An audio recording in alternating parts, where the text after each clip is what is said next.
1957,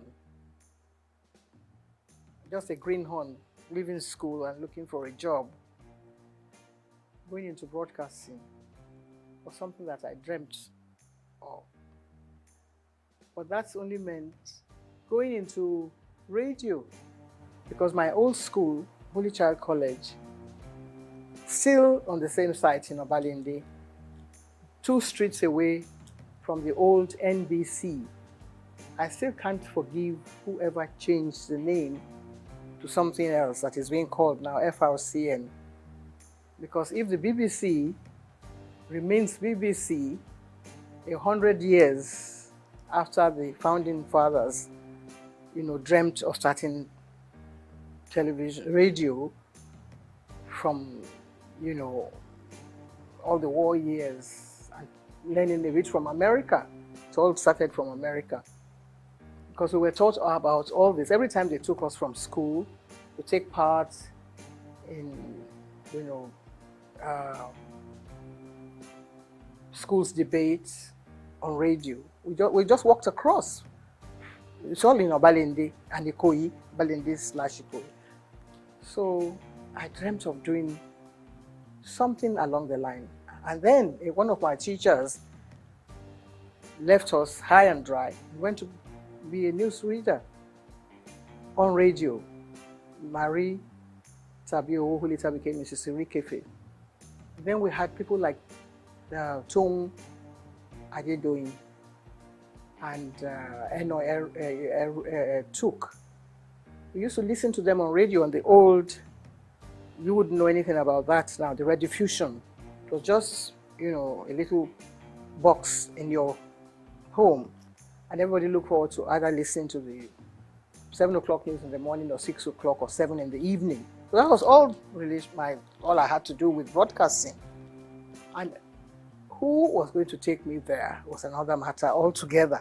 Who would take you, little 16, 17-year-old girl, into broadcasting?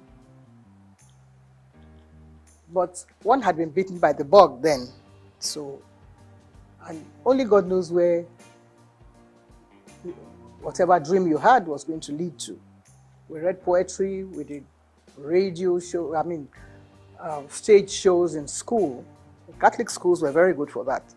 And my old school, just celebrating 150 years of its existence, just down the road from here on Broad Street.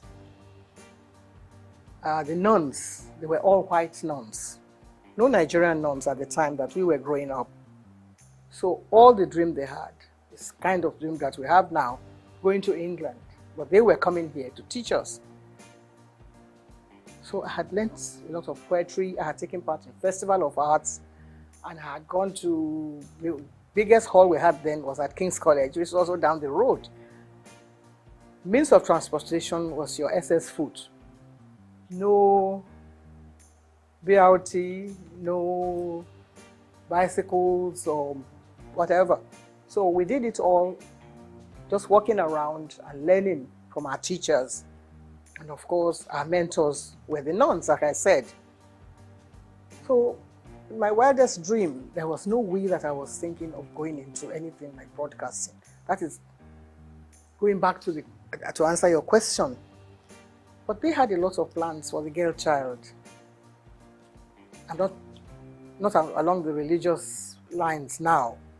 But actually, they came to actually engender this whole idea of pushing the girl child forward. And not just me, a lot of us.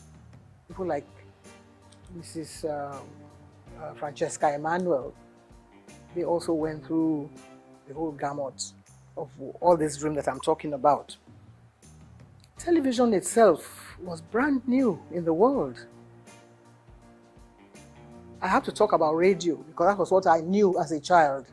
But television, when it started, we didn't even know. Maybe in America, and then it went to Australia, and then to France. No. France came after Nigeria.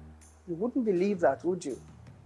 That we were number 6. America, Britain, Germany, Australia, one other country, and coming now home to Nigeria, where you cannot help but give a lot of credit to the dreams of people like late Chief Obafemi Awolowo and one of his ministers then, Chief Anthony Enahoro. So that's how I believe this whole package was placed on their laps and sold to Nigeria, to the Western Nigeria government. On the radar were lots of other people like me who had dreams about becoming Miss Nigeria.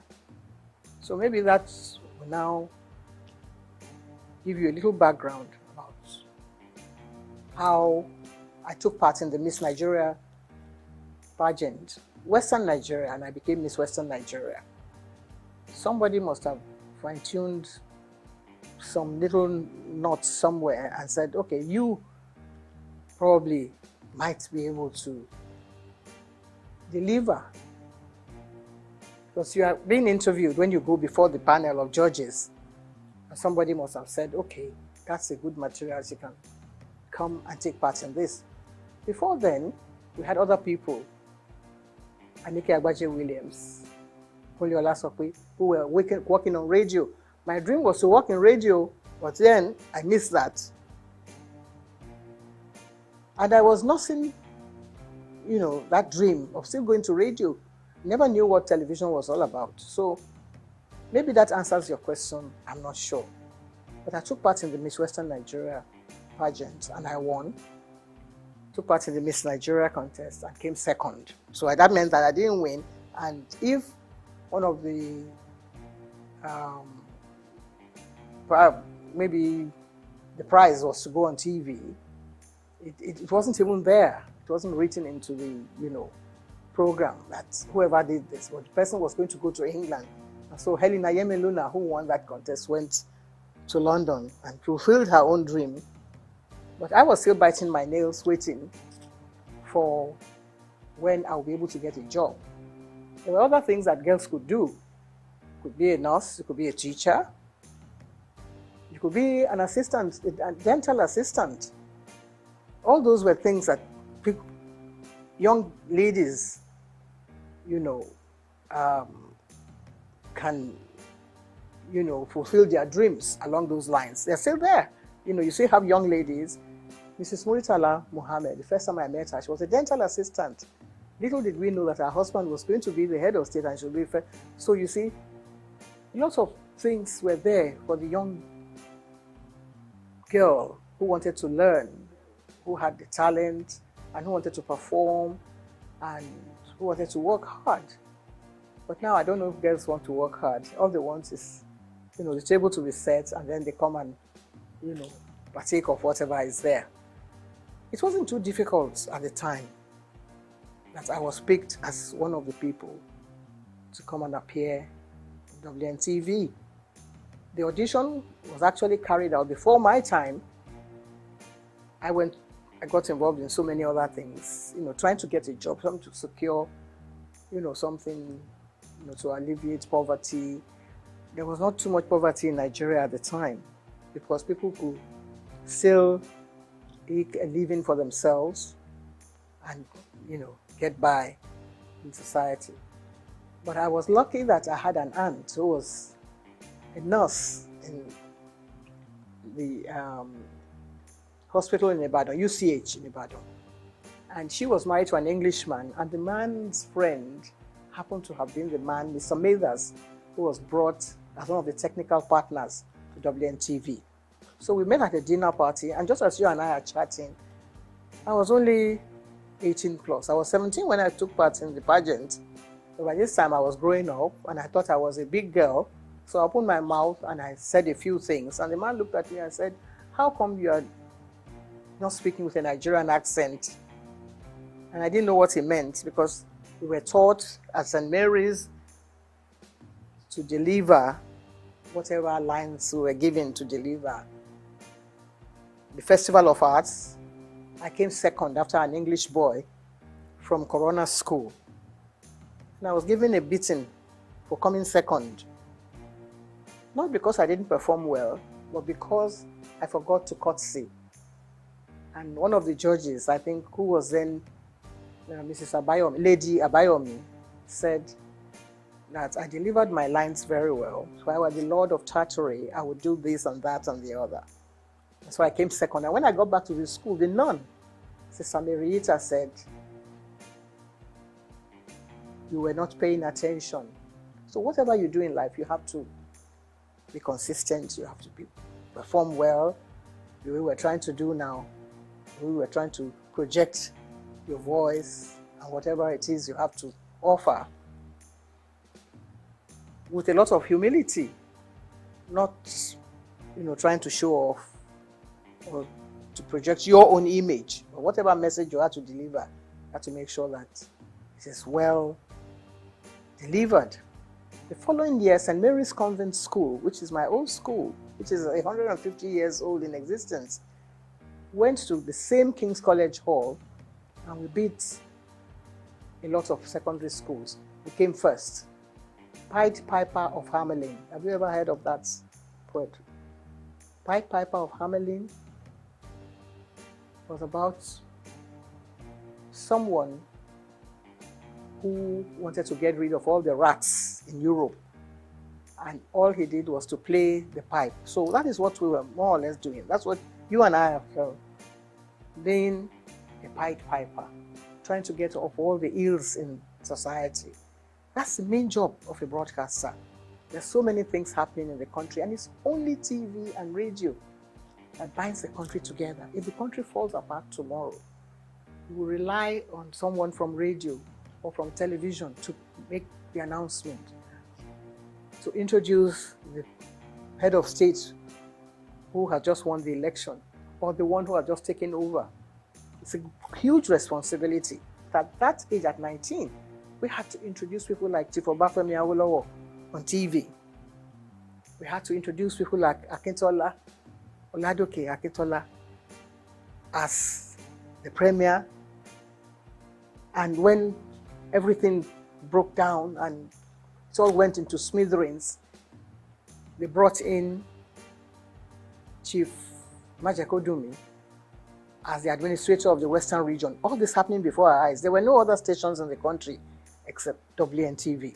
And we were there, so we learned quite a lot. In fact, I believe that the whole country revolves around broadcasting. And if you are part of that organization, how would you feel at my age, at 80-something? As young people, perhaps you don't know all this history that I'm telling you about. It's a long, long story. But when you sit down, you have to put it all into perspective. You see that, well, some people are actually meant to be in different positions. Some people are meant to be doctors. Some people are meant to be nurses. But those of us that are in broadcasting, it's a huge responsibility. It's a passion. Something. Sometimes you don't even know how you got there in the first place. Or somebody may have discovered you. It's like being in Hollywood in those days. Someone has to develop, so you have the talent, the latent talent, and then somebody will discover you. So that's how I was discovered by Mr. Mathers at a dinner. I was put in that place because I had won the Miss Western Nigeria contest. If I hadn't done that, I probably would be somewhere in the kitchen washing plates, washing all the dishes. So there you are, if that answers your question.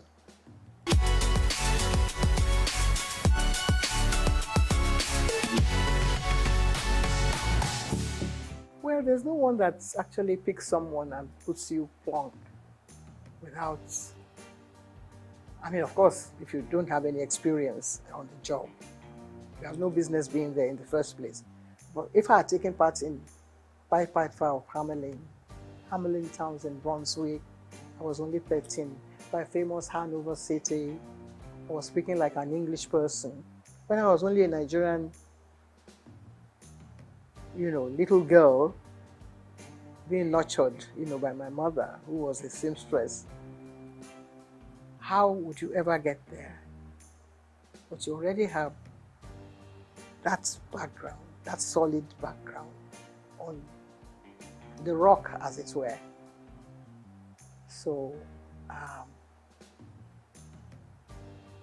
by the time I was ready to go on TV, I had learnt from all the other, people that I mentioned their names earlier, like Anike Agbaje Williams. And I wouldn't say it was easy, because you always have that, butterfly fluttering in front of the camera or wherever. I think I took to television like I was meant to be there, with all humility.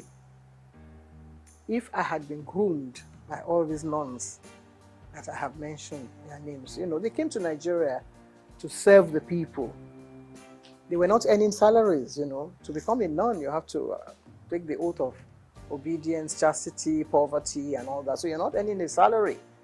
But whoever is there now is thinking of how much money he's going to get from whatever take comes from here, there, and yonder. So they taught us well. And nobody said you're going to go and appear on TV or you're going to be on radio. But just do what you're meant to do properly, with a lot of sense of responsibility and diligence. And that stands at the back of your mind. That goes everywhere with you, wherever you go in life. Even when I was nursing a sick child, my late son was a sickler, and I was meant to take part in Verdict 79 with my colleagues Kerry Ahmed and Adamu Aogi. They all came with me to the hospital, which is just next door here. And then we came back and mounted the podium and continued our business as if nothing was happening. He didn't die at the time, of course, but the job must go on. That is always there at the back of your mind. So my first night, I wouldn't say that I didn't have any jitters, that I was not nervous. But I was able to deliver, and I think that was the staying power. That was what kept me going, because other people came on board. I was not the only one. All the members of the board had their own, little nephews and nieces that they wanted to project on TV. They all came and they couldn't make it. But Anike and I kept going. And if you gave me a script now, I think I would try and... We didn't have too many, what do you call it then, teleprompters. Well, I was very good at, I had a photographic memory. So I was able to get hold of the script, and in less than 60 seconds, I'll be able to deliver it straight to the camera. That was one of the assets that I had also, which was God's gift. It's not by own might or whatever you think you have. You have the talent, of course, but also there has to be some other little bits of gifts that will help you to project the image of the professional.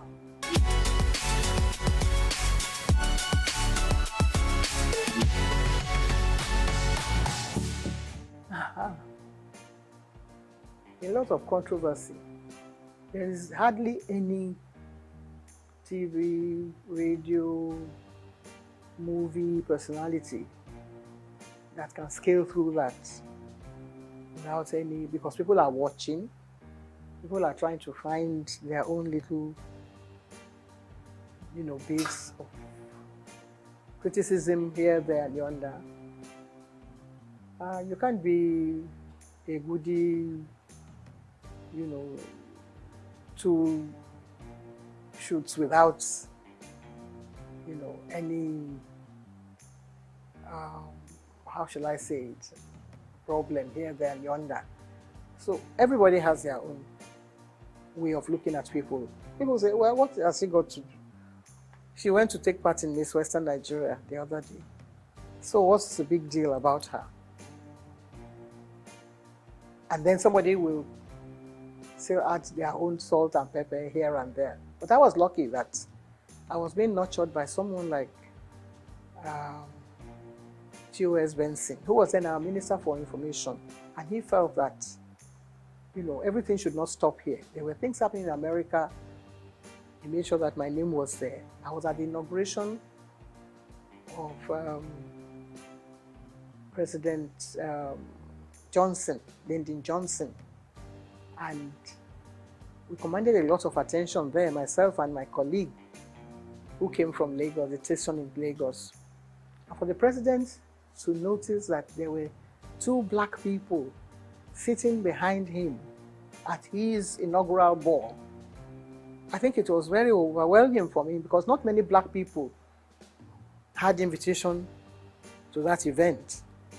But Charity Adadevo and I were there, and he stood up and shook our hands where we were sitting behind, 3 rows behind the president. Then Kennedy had died, and we were still not seeing, you know, we were still feeling very hot about, you know, the loss of Kennedy. And here was the new president coming up. We were not particularly keen on being welcomed by him. But then, you know, things like that happen to you, and it makes headline news. 2 black people, they didn't even say Nigerians. They thought we were from Ghana because some journalists came around and said, how is your man Nkrumah? And we said, no, our own Prime Minister is Tafawa Balewa. They never heard of him then. But then they had to go and carry out their own study and find out who Tafawa Balewa was. And of course, the whole country was very proud of us that we went and actually stole the show at the inauguration of President Lyndon Johnson. So many other things happened. When I came to London, the British Information Office, they were trying to look for someone to host their program. That just happened to be around, so they picked me to host their program. But you don't ad-lib on any of those stations. Everything is written out. The questions, even your answer will be written. You can change it around a little bit, but they make sure that you said the right thing at the right time. So that was how we were able to gain attention. German television also invited us because they were interested in Nigeria. See how the German Chancellor came to Nigeria. That was what happened at the time. In 1963, we had just gained, we had just become a republic then, from being an independent station in 1960. By 1963, we then became a republic. And we were chosen to go and appear on German television in Berlin. And they wanted a little bit of culture. So Benson had his own band. So we were chosen to go and represent Nigeria then. Nobody knew who the ambassador was, but they wanted to know who was presenting something on TV. So that's how important television has been. And that, in fact, we were the first television in the whole of Africa. The very first station, WNTV, that was a call signal. WNTV, first in Africa. There's nothing like that now. Nobody wants to know whether you are first or second. But the station that is being run in Nigeria, I think, has the largest number of stations than any other country in Africa. We have about 21 stations, and now it's still, you know, still counting. And yours is coming on board, and so many others. I think next to America, Nigeria should have been the best country for television broadcasting in the whole world. There's not so many countries in the world that has as many stations as Nigeria. We only have to put our heads together. We only have to find joy in whatever we're doing. Sometimes when it's raining, people say, oh, it's raining, and they feel very bad about the rain. But if you look closely, behind that rain, there will be sunshine, there will be something else coming on. You see some silver clouds coming during the rain, but Nigerians don't have the patience to wait for that kind of thing. That's what television teaches you. If you're in the studio, you don't know what's happening outside. You just get on with the job. That's what we were taught. We were taught not by Nigerians. Even when we started, we couldn't go on air and ad-lib. There was always someone there, Mr. Blackledge, to write the script. And if you can commit that to memory and deliver it, they're home and dry. It's not everyone that has a gift, not everyone that has a talent. It's God-given. And if you listen as a child at 17, 18, 19, at my own age, I learned from school, and I was able to impart this into the job. So within a few months, we got double promotion, all of us, because we were doing very well. Anika Agbadi was excellent. Olasope was superb. And so many other people reading the news. We were the first female to read the news. Women were not allowed to read the news. Nigeria started it. BBC wouldn't allow a woman to pick up a script and read the news. But we were already there. So that's how we were able to gain this global attention that you mentioned.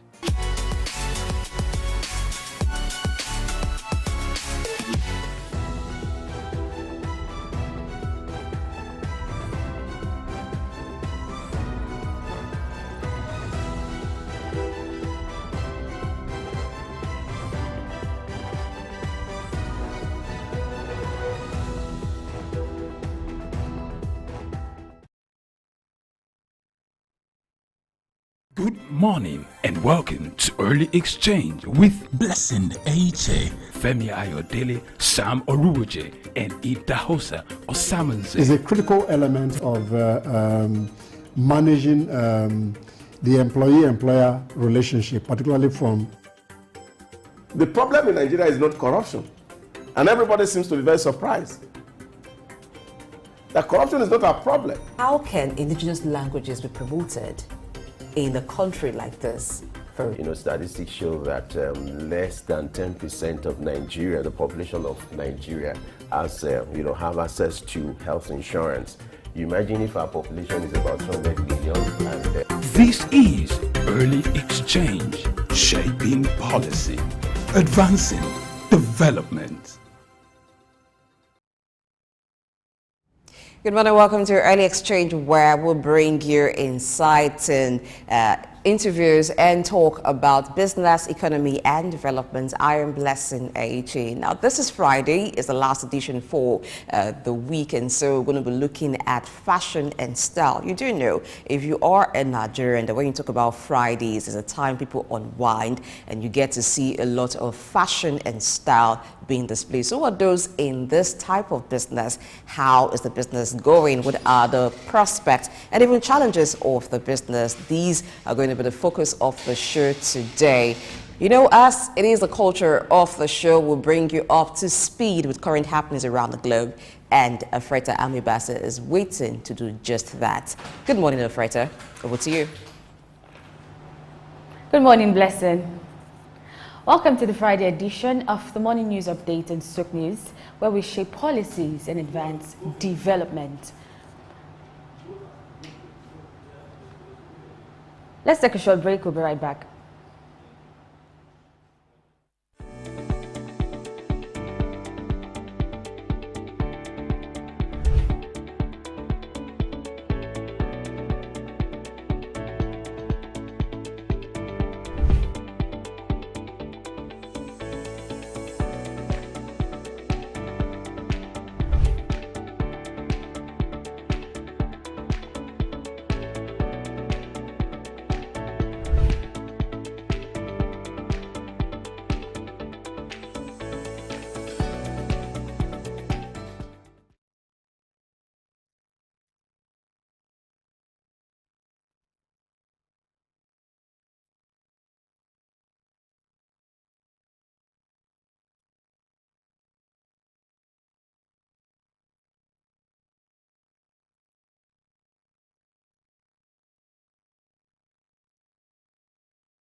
How can indigenous languages be promoted in a country like this? Statistics show that less than 10% of Nigeria, the population of Nigeria, has, have access to health insurance. You imagine if our population is about 200 million and... This is Early Exchange, shaping policy, advancing development. Welcome back. I'm Alfred Ambibasi on the news this morning. CBN to investigate high remittance charges to boost Nigeria's economy. African Development Bank launches $2 billion alliance to transform Africa into global food and agriculture player. Southeast African country Malawi devalues its currency by 44%. United Arab Emirates approves 10 economic principles for next decade. Let's take a breather and return with the news in full. Stay with us.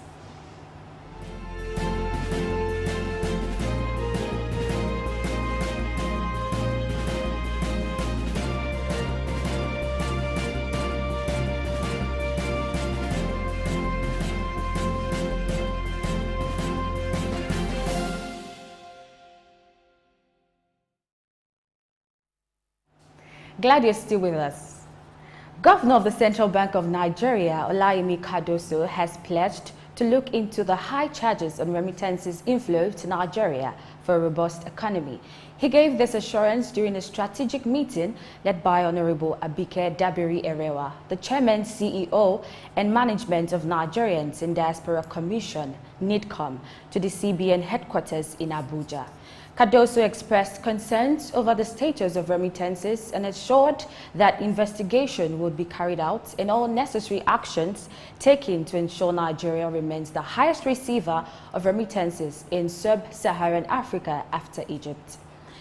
In her response, the chairman of NIDCOM, Abike Dabiri-Erewa, while lamenting the high tax rate on remittances, called on the leadership of the bank to partner with the Commission in its numerous initiatives like the National Diaspora Policy, Diaspora Data Mapping, Badagry Door of Return, amongst others. And similarly, the Central Bank of Nigeria has reassured the public that every banknote it has issued remains legal tender and should not be refused by anyone. The Apex Bank has directed its branches nationwide to continue issuing both the old and redesigned banknotes in adequate quantities to deposit money banks. This directive, communicated through a public statement by the Director of Corporate Commissions, Isa Abdullah Munin, aims to address the reported scarcity of cash in some major cities despite initial assurances by the CBN of sufficient cash availability in all locations. In the statement titled "All Banknotes Issued by the CBN Remain Legal Tender," the central bank reaffirmed its commitment to ensuring that all banknotes are accepted and recognized as valid means of payment. And in a bid to make Africa become a global player in food and agriculture and to help feed the world, the President, African Development Bank AFDB, Akinwumi Adesina, has called for Africa to end the export of raw agricultural commodities and focus on exporting value-added products. To achieve this goal, the bank has launched the Alliance for Special Agro-Industrial Processing Zones, with the aims to mobilize at least $2 billion in financing and investment commitments from alliance members and partners over the next 5 years. The program, according to him, will help to provide critical infrastructure to support agro-industrial development in Africa and help to deliver an additional 15 to 20 ZAPS projects in various countries across the continent. While speaking on the challenge of political instability as it affects Africa, the president of African Export-Import Bank, Afreximbank, Dr. Benedict Orama, noted the importance of budget financing and project implementation in ensuring that Africa gain its rightful spot. And to the energy sector, The Nigerian government is shifting its focus to alternative power sources such as small hydro dams, solar energy and offshore wind power to improve electricity supply in the country. This move aims to de-emphasize the national grid and prioritize distributed power generation, delivering electricity directly to consumers without relying on the constrained transmission network. The Minister of Power, Mr. Adebayo Adelabu, who revealed this, also highlighted the multidimensional challenges in the power sector and stressed the need for a collaborative approach involving all stakeholders. He emphasized the shift from the traditional top-down approach to a bottom-up strategy, prioritizing power distribution and infrastructure improvement. The Lagos State International Trade Fair 2023, currently in its 8th day today, has been a success, with exhibitors making sales and visitors purchasing various goods. Both local and international participants have expressed appreciation for the efforts of the Lagos Chamber of Commerce and Industry, LCCI, the fair's organizer. The fair has been conducted in a secure environment, and as part of its 135th anniversary celebrations, the LCCI has announced free access to the fairground for all visitors until the closing day on Sunday, November 12, 2023. This move aims to alleviate the economic challenges faced by many visitors and Nigerians, providing an opportunity to shop for household items and Christmas needs with significant discounts. And now, Malawi's central bank has adopted a significant developmental measure by devaluing the kwacha, resulting in a substantial decrease in its value. The currency will now be sold at auction at a rate of 1,700, which is a sharp contrast to the previous rate of 1,180.29. This 44% devaluation marks the fifth of such adjustments this year, as stated by an associate professor of economics at the Malawi University of Business and Applied Sciences. In response to the ongoing power crisis in South Africa, its citizens is increasingly turning to renewable energy sources, particularly solar power. Major banks like First Rand, Standard Bank, ABSA and Nedbank have introduced financing options to aid individuals and businesses in transitioning to solar energy. Coupled with government incentives for clean energy, this shift towards private power generation is predicted to have positive impact on the national economy, with the International Monetary Fund forecasting a growth rate of 1.9% in 2024 compared to an expected 0.9% this year. Financing programs from ABSA and Standard Bank have allowed homeowners like Tom Jubert to take advantage of solar installations, reducing their reliance on the national grid and saving on monthly energy bills. It's time to go on a short break and return with more stories. Stay with us.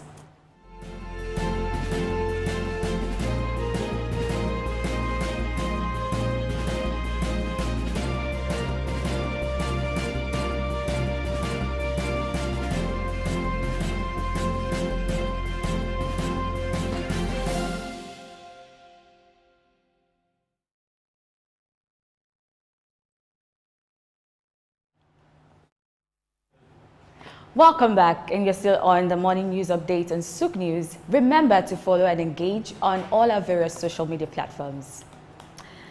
And to the Middle East, His Highness Sheikh Mohammed bin Rashid Al Maktoum, Vice President and ruler of the Dubai, says the government has approved 10 economic principles that will guide the country in the coming decade. On the second day of the UAE government annual meeting held at the capital, the Vice President said there was a focus on the economic agenda to improve growth and to achieve the UAE's economic target.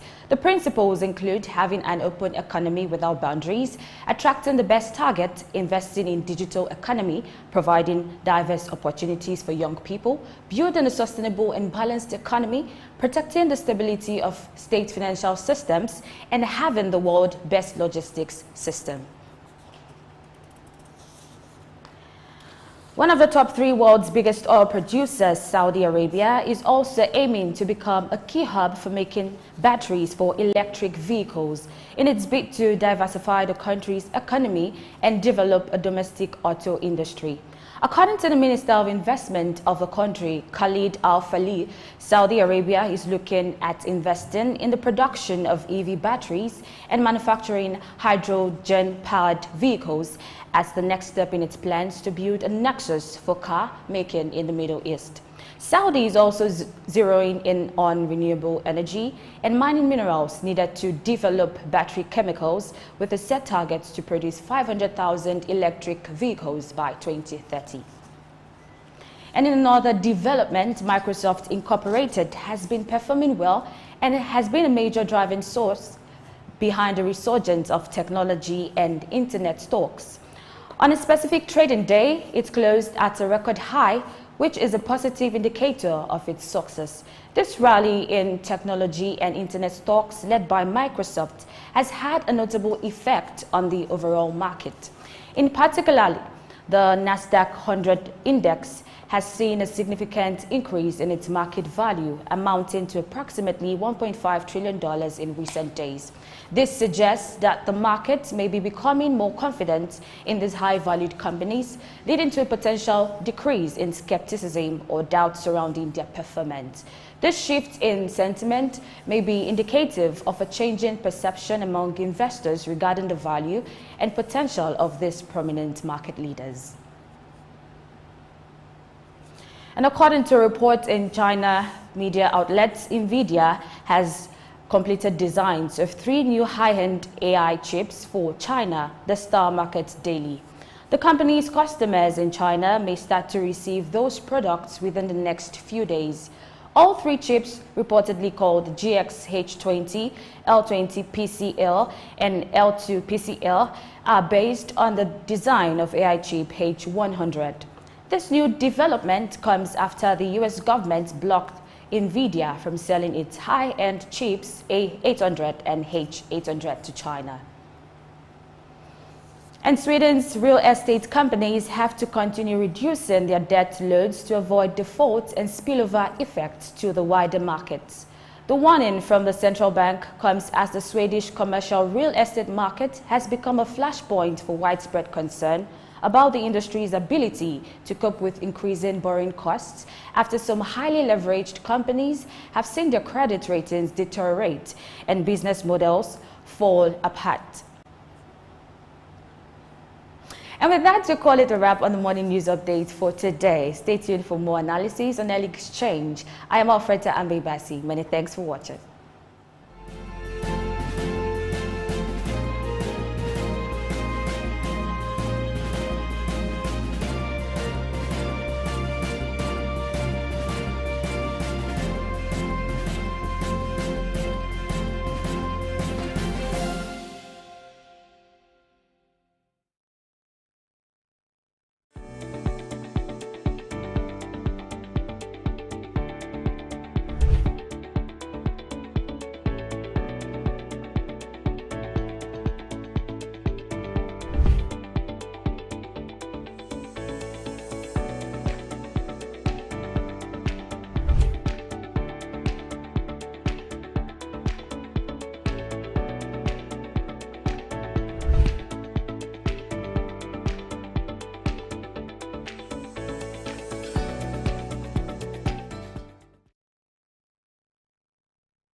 Good morning and welcome to Early Exchange with Blessing Aiche, Femi Ayodele, Sam Oruwoje, and Idahosa Osamanze. Is a critical element of managing the employee-employer relationship, particularly from... The problem in Nigeria is not corruption, and everybody seems to be very surprised. That corruption is not a problem. How can indigenous languages be promoted in a country like this? Statistics show that less than 10% of Nigeria, the population of Nigeria, has, have access to health insurance. You imagine if our population is about 200 million and... This is Early Exchange, shaping policy, advancing development.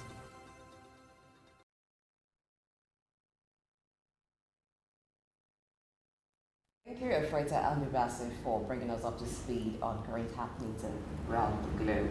So, the wise ones, as we call them on the show here, have joined.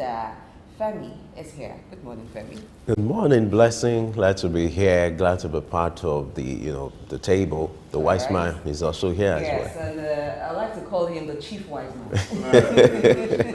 There's always promotion on this table, haven't you observed? All of us are just plain bloody civilian. And that is Idahosa Osamanze, Good morning, viewers. Research and Policy, African Development Study Center, is also our in-house analyst here on SIG News. Welcome to the show. Good morning, Blessing. Femi, good morning. Dear viewers, good morning. Whenever I look at you on a Friday like this, I need not check my calendar to be sure it's a Friday, because you just bring the Owambe vibe Yes. to the table. Yes. After now, Of course, the party continues. The party continues. And that is why we'll be talking about fashion and style today, but that'll be much later after we look at some of the stories that we read in the news. Femi will pilot that. All right. So let's start with a story from the CBN, which is the CBN to investigate high remittances charges to boost Nigeria's economy. This is coming from the governor of the central bank, Kaduso, who has pledged to look into the high, charges on remittances, inflow to Nigeria to boost the economy. The good thing now is that Nigerians now have the privilege to remit their, revenue to Nigeria to contribute their quota from Nigerians in diaspora. It's a collaboration between the ministry involved and the CBN government to ensure that Nigerians who are, abroad could also play their role when it comes to boosting the economy and, increasing revenue. And this time around, the CBN government is looking at how to solve that issue of high charges. It's been of concern. People have raised concern that, okay, if we're doing our obligation to ensure that the economy is going well, why do we have to be charged with, with these exorbitant prices? And that's why the CBN governor has resolved to look. Don't forget that he came into power, or came into office a few months ago. And it has shown that he's serious about the tax hike, because so much is given, much is expected. So much is expected from the new CBN governor, looking at the state of the economy, the exchange rate, the inflation rate. If you look at those figures, they are not, Nigeria is not in the right position.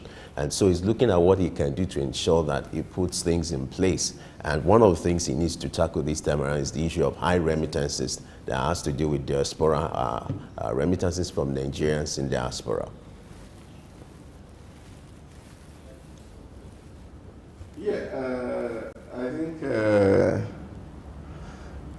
we're lucky to be one of the biggest beneficiary of remittances that come from the outside of the country. But again, this speaks to the practices in our banking institutions, where you see that there are too many charges on even local deposits and savings. And the bank just keep taking money and taking money and taking money. And of course, it's real disincentive to people who want to bring in money into Nigeria, and then they are bringing money and you are just taking it away. People will just need to go to the bank every time to go reconcile their account. But I think CBN on its part has been doing extremely very well. I remember the last regime under Godwin Emefiele, the CBN actually were encouraging people to bring in money, and for every $100 that entered into the Nigerian economy, the person actually who is collecting take 500 naira from the CBN. That was a huge incentive, and that was done in order to see how to bridge the gap between the demand for Forex and then, of course, the supply. All that was from the CBN angle, but some of all these things are not within the purview of what CBN can do, but the rules are there, the regulations are there, and I think it's important that CBN look at their book very well and see if there are people who are violating the CBN Act or the provisions of the commercial bank in terms of bringing in remittances. But I think we can do more really beyond what Egypt is doing. 2021, Egypt did about 28 billion as against Nigerian 20.3 billion. And that was a shortfall of about 4 billion from the previous year, 2020. It can increase. Again, it brings us to that debate of whether it's something profitable for Nigerians to move outside to go and work.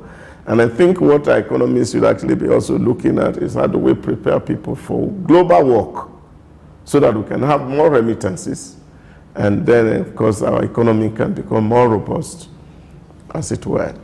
I'm happy, the president is taking the initiative to look at the tax laws in Nigeria and the need to bring reforms. He has considered the task force to look at the, to champion tax reforms in Nigeria. So the issue of taxes on, high tax on remittances is also part of what this committee should look at in collaboration with the CBN. And that's the concern of NIDCON, which is why Abike Dabiri is talking about it, agency is in charge of the welfare of Nigerians in diaspora. So the best way to encourage these people to pay more is when the taxes are not so high, when you encourage them to pay, and then you justify the payment by also utilizing this money effectively. And so it's now expected of the CBN to ensure that the high tax on remittances should be looked into quickly, so that these people be encouraged to pay the more and to also perform their obligation as Nigerian citizens. Yes, some of those in diaspora have also deployed ways by which they send money. There was even a time people were sending money via post as if it's in mail. They send it in hard currency, and those to whom they sent will go over to the parallel markets, or what they call the black markets, to have them change because of the high charges. And like Idausa has rightly said, that it's also about the charges that accrue on people who make transactions in the banking system. You make deposits, for instance. Before, we used to think that it's only when you make a withdrawal that you are charged.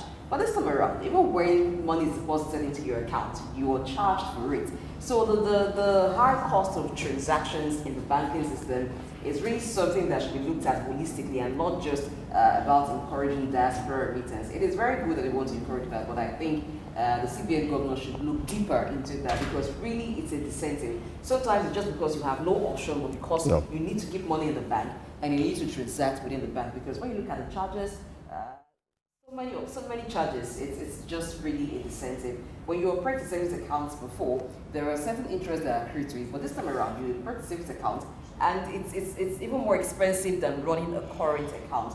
These are things that should be addressed within the banking system. All right, the next story is still about the CBN. CBN is playing its role now as a regulatory body. It says the Central Bank of Nigeria has reassured the public that every banknote it remains legal tender and should not be refused by anyone. In a few weeks there's been this confusion about the issue about the new notes and the old notes. You remember that a few months ago that new notes were released, and therefore there was this deadline given, which is December, for the transition between the old and the new notes. So there was this confusion between Nigeria, which one should be given priority. And so the CBN has to come into the equation to douse the tension that every note in Nigeria, whether old or new, is still legal tender. And because the apprehension came because the deadline is getting nearer. The deadline is December, which was what the court ruled was given initially. And so, but CBN had to come into tell Nigerians that, okay, since it's legal tender, it's a national note, it remains legal tender. There's no confusion whether old or new, until we have a new directive talking about what to be done, and if respect to the court rule, if the deadline is going to be extended or not, we don't know. But as to speak now, whether the old note or the old new note, it still remains legal tender and should be used in circulation. Nigerians, we need to always have to listen and hear things. People always get panicked over nothing. And I don't know why we had to hearing somehow. Mr. President, when he came in at his inaugural speech on May 29, irrespective of what, because the ruling of the bank was to keep a status quo. Because the governor took the bank, these people to court and said, look, you can't change notes like this. The president says, in line with best global practice, the new and the old note will circulate ad infinitum. He was very clear about it. And that's what is done everywhere. The queen is dead. You still see the queen head on the currency. They have not thrown them away. This thing has to strategically leave the circulation. As they come into the CBN, then of course, as we have capacity to print more notes, we can use it, because this is also costing the nation hard-earned taxpayer money to print new notes. So if the notes are still usable, so why do we need to throw them away? The real issue, which is what CBN really need to look into, is to look at the reason why people carry cash. And once we are able to look at that, then of course the confidence in people doing a lot of stuff becomes very easy. Nigerians are weary of carrying even debit card now because of this one chance people, whether it's in Lagos or in Abuja. They take your card, they force you to take the PIN and wipe up your account. They take your telephone, they manipulate your details, they take away your money. Now, these are all the real reasons why people don't want to actually go and put money in the bank. And some for them is safer in their house. And then, of course, there's other religious reasons. People who don't want to save money in the commercial bank because they felt that saving money in the commercial bank, it could be invested in area where their religion does not allow or permit. So all of these are the real reason why people have to hold on to cash. And because we're a cash-driven economy, we cannot but look at creative ways to ensure that we move cash away from the economy. But this also will require that those who are doing their things, they should do it very well. We visited Rainbow, which is the digital platform that hosts the all payments into government in Rwanda last week. And one of the things that we asked was, how many times has this server been hacked? And they say no attempt at all. And it shows you that they are protected. But you can imagine that how much hacking we do on a daily basis on our infrastructure because of the clever nature of some of our young people. So this is what we really need to work at and see how we can ensure that cashless society really flourish, because the greatest incentive or motivation for crime is cash. And if it's not there, let people begin to do paperless money, and then of course we can do transaction on e-wallet and the rest of it. A whole lot of things will be sanitized. All right, let's go on a short break now. When we return, we'll continue with our news analysis. Stay with us.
can indigenous languages be promoted in a country like this?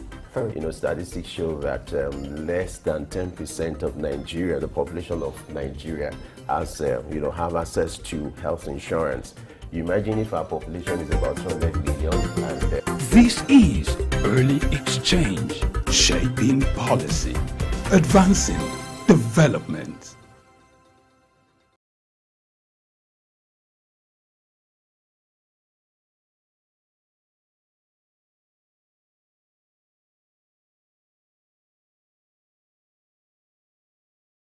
Earlier you were talking about, the issue between the bank and the new and the old notes. The lesson for Nigeria here, I want us to focus on it. The former CBN governor, was perceived to be in a hurry, to have decided to change the note. He gave a time frame within 2 or 3 months, gave a deadline that, okay, Nigeria must shift from the old to the new note. And then one wonder, what would be the reason for that kind of sudden change, when it wasn't that it was a priority to fix the economy. I remember the argument at that time was to tackle the issue of terrorism, the issue of, kidnapping and things like that. But it was so amazing to have learned that an important stakeholder like the Ministry of Finance was not being carried along. And here we are now, it's looking like a policy somersault, where you have new notes being issued and then another regime came into power and said, hey, let these two go in the new hold and the new, should be in circulation together. What lessons should we learn when it comes to the issue of policy somersault? Well, I have had occasion also to talk to some people in CBN. I think the real issue was not a somersault of policy of sort. It was the right thing to have been done at that time. Given the fact that if you look at the volume of money that was in circulation compared to the one that CBN could cite, the difference was huge. And of course, being the principal agent that monitored the circulation of money, it should be able to have oversight over where currencies are in the circulation. So this was the problem. And it was assumed that a lot of people were actually stockpiling this money, either for terrorist purpose or they were also stockpiling it for election purposes. And therefore, the liquidity of the bank become low. And then, of course, you cannot lend. So these were the real issues. So the policy was not a problem. Even the timing was not a problem. What was the problem was the fact that the implementation was what went wrong. Yeah. If CBN knew that all that their target were politicians, so to speak, all that they would have just done was to discourage all bank to hold on to high denomination notes. It was as simple as that. You have $500, you don't see it in the streets. You have $5,000 note, you don't see it in the streets. All you see in the street, the higher denomination of dollar you see in the street is $100. Then, of course, $5, $1, $2. Those are the things you see on the street. So that's all CBN needed to do. All they needed to do was to ensure that you have enough of 50 naira notes, 20 naira notes, 100 naira notes on your ATM machine. So if you want people to take a note, you go and take 5,000, you do your issue. But the problem was the fact that you were still circulating the high denomination notes, and of course they were not available. Some people are taking them and they have stocked it. Now you see, if somebody wants to carry 1,020,000 naira note, you know how many Ghana must go will carry. So that would have been a disincentive, and then you would not have issues. But you find that these people who were the perpetrator of this crime had to latch on the cries of the very poor, who probably have 3,000 naira in their account and they want to go and take 1,000 to buy medication and they don't have. So this was where the problems are. And then, of course, on the other part, you see the POS people were feasting on them. You want to withdraw 1,000, they ask you to pay 100 naira. So, which was really exorbitant. These were the real issues. And I think that's what CBN really didn't do well. But in terms of the policy, I think it was the right thing to do to ensure that the entire money that was in circulation, CBN can have oversight on it and see where these monies are, how the money are moving, whose hand these monies are. Then you will actually be able to track those who are funding illicit activities or criminal activities or endeavor within society. But this is where the challenge is. So if I have 10 billion naira in my house, and I call a group of people and I'm doling money, nobody can track me. But if I'm moving it from the bank, somebody know that I have come to the bank to move this volume of money. Then, of course, even the security agencies can begin to look at you, how you are going to spend this money, where you are going to spend it. So if you have 3 trillion naira printed in circulation, and what CBN can see is just 1.6 trillion, then you wonder, where is the other money? Whose hand are they? So these were the real motivation for that decision that was taken by the old CBN. But because of the hardship it brought, that's why we are looking at these measures and palliative. But in the longer run, I think Nigeria really need to discourage the use of hard cash in the hand of people, because it's a great incentive for criminal enterprise. I agree that cash going around like that, particularly high currencies, is an incentive for criminal activities, particularly when we're talking about in a time where kidnappings have risen to a very great level. So payment for a ransom is done usually in cash. But with the implementation, even after the deadline, which brought a lot of hardship to people, was extended by the court, and then we saw from after the election, there's been the use of both the old and new notes. I do not think that the CBN has done enough in actually correcting some of the wrongs or the wrongful implementation of the Naira redesign, because the notice that was given initially was very short. The time at which people had to change the old note and the new note was short, and it wasn't even available. You get to the bank, you want to exchange your old note for new note, it is not available. So there were a lot of malpractices, sharp practices going on at that particular time, and it was also not available, which created room for the POS people and a lot of racketeering going on with the Naira. So we would have expected, or Nigerians expected, that going forward after the time, because of the hardship that people suffered, and they saw how terrible it was, they would have made it possible that people would have easy access to the new Naira note.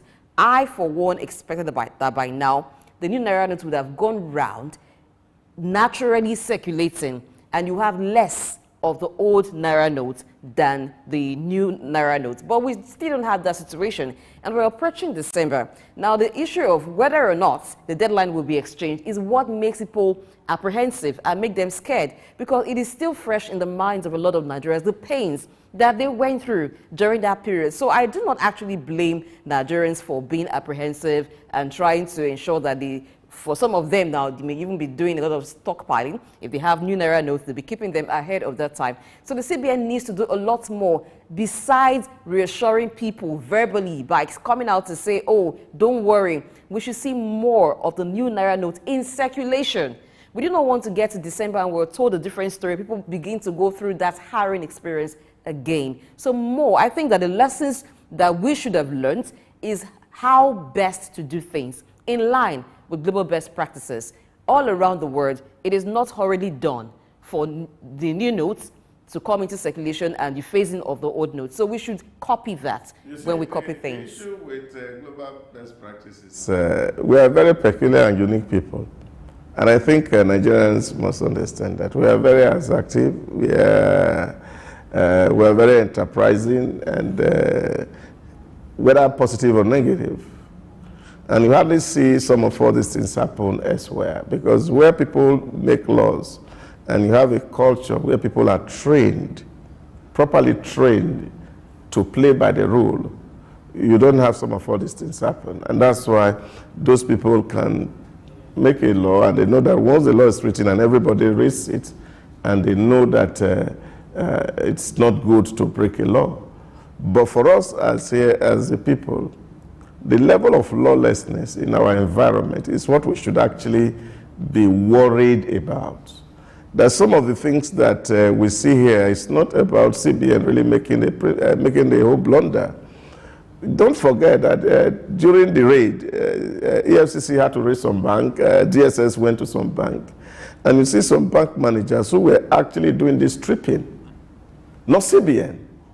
This is Nigerians becoming wicked to Nigerians. This is the situation where you find everywhere. It's not just about CBN. We are opportunistic people. We're always looking for that opportunity, window to exploit. Just imagine today now, they say, oh, NNPC is waiting to make a decision on what to do with price of petrol. Go and see Q. Because we are just opportunistic. And it is not just about CBN alone. This is about almost all Nigerians. And this is the kind of attitude that is not good for public policies. Other claims, when people make law, they just expect that citizens will obey. In Nigeria, when you make law, you will go and employ human being to go and enforce the law. Sometimes they say, people are driving against traffic and they say it's because of bad leadership. Because we have that excuse to give. And we are not responsible, we are not accountable. And I think that is what we really need to drive into our DNA as a people. To, number one, learn responsibility and then learn accountability so that we don't always blame people for our misfortune. Then we must be able to take responsibility for things we don't do well. The POS man who was doing that, nobody said he should do that. He just took advantage. And we like taking advantage. If you drive a bus to a bus stop today and you see about 20 people are waiting, you see opportunity, you increase the fare. They don't do it elsewhere, except in this our country alone. And this is the attitude that is not good to life. This is what is bringing untold hardship to us as a people. So CBN is even left at the will of the caprices of the people. Even in terms of managing the forest now, that's something that's happening. You know somebody somewhere, you take the money from the back door and you keep it away from the system, and then of course everybody suffer just for your own personal benefit. And I think that as a people, we need to deliberately think about value on how what we do impact on the life of other people and how it brings succor to them also. I think the CBN can also do a lot more because they are the regulatory body. The CBN is the apex bank. How many CBN have that can man the 216 million people in Nigeria? No. Or they will have somebody in every bank? CBN has the obligation to regulate the activities of the banks. There are places for sanctions where you find the bank to have flouted the rules. What have they done to those banks that were found to have been holding cash at that time and giving to some? If you remember, even during the MFLA's tenure, where of course the CBN made the rule and said every bank should maintain a deposit of 60%. And CBN started to fine banks for breaking the rule. All the blackmailed were out there in the street. This is who we are as a people. We're only looking for somebody to blame. CBN cannot be in every bank to see what is happening there. CBN can only make a rule. It is the responsibility of the Nigerians who are bankers to keep the rules and not waiting for somebody to hold a stick to whip them or to fine them. This is the real issue. Laws are made for the good of the citizens. We are not looking for somebody to be punished. If we take a punitive approach to our legal system, we will not get out. This is the problem. That, look, we are building prison because we want to punish people. That is not the essence. The real essence of building prison is to ensure that people are corrected, so that they don't go that deviant behavior. Those misdemeanors are accounted for. We are always emphasizing punishment, punishment, punishment. Now, why should a responsible person be waiting until he's punished before he do what is right? So for me, is that we have to deliberately teach ourselves to do the right, even when nobody is watching us. But we have gotten to the point where people do not do what is expected of them. They do what is inspected. Only in Nigeria. Yeah. Get beyond that level. We don't need to be inspected. We have to do and take responsibility for our actions. That this is us, this is our nation. We have a responsibility to salvage it, and we are not waiting for any human being to come and whip us into action until people. That is eye service, and that is why we are not making progress. All right. This situation versus what is obtainable, Versus reality. The reality on ground, and I hope The bad culture on ground. which is the essence of having this kind of conversation to enlighten people and to put attention to these things that has to be corrected. But I hope this time around that the CBN will do more in playing its regulatory role, because the CBN has to do that supervisory role, whether you like it or not. In a country like Nigeria, it is needed. All right, let's move to the energy sector, where the Nigerian government is shifting its focus to alternative power sources, such as small hydro dams, solar energy, wind power, to improve electricity supply in Nigeria. This has been the clamor over the years for us to diversify our electricity in Nigeria, not to over-rely on, hydro, which has been the mainstay when it comes to power sector in Nigeria. There's a need to open up that sector to have alternatives. And now the federal government is looking in that direction. And I hope it's not that the usual thing in Nigeria where you talk and then no action follows. I want to see, in particular, what will be done to explore the alternatives that you have when it comes to solar energy, not just for a particular area, but to commercialize it with the right regulatory framework to make it available for an average Nigerian to be able to consume it, because the challenge now is the over-reliance on the national grid, which we every day collapse every day, and then we're not doing the way, the efficiency in that sector is missing, is bereft of efficiency when you look at our power sector. So this time around, I think it's necessary for the federal government to consider these alternatives. Do you think this is the miracle we've been waiting for? I don't see it as a miracle. In 2009, I was in the UAE, and we're having a meeting and a conversation, and we're talking about the solar energy. That same year, the United Arab Emirates signed a contract to build a solar energy. They didn't have need for power because their normal conventional source of energy was working, but they were only looking into the future. So the same day, unfortunately, the same company, Siemens, also signed a contract with Nigeria. And I told them in the UAE then that our own is on the pipeline. It will never come out. A year after, UAE delivered. We were doing 11,000 kilowatts we were supposed to do solar power. UAE were doing ×2. The value of UAE was lesser than our own value. They have since delivered their own. Our own is still on the pipeline. This is the point I'm making here. You see, we like to blame, we like blame so well as a country. A whole lot is not right with us as a people. This is the real issue. Nigerians are the enemies of Nigeria.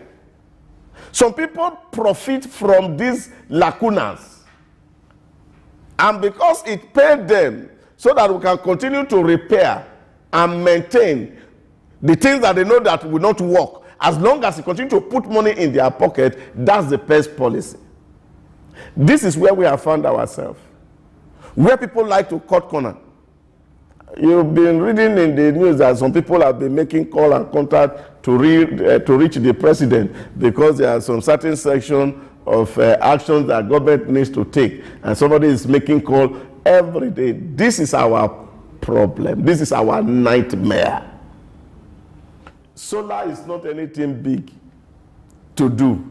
NASENI, the federal government agency for science and infrastructure development, they have perfected technology for building even local solar technology.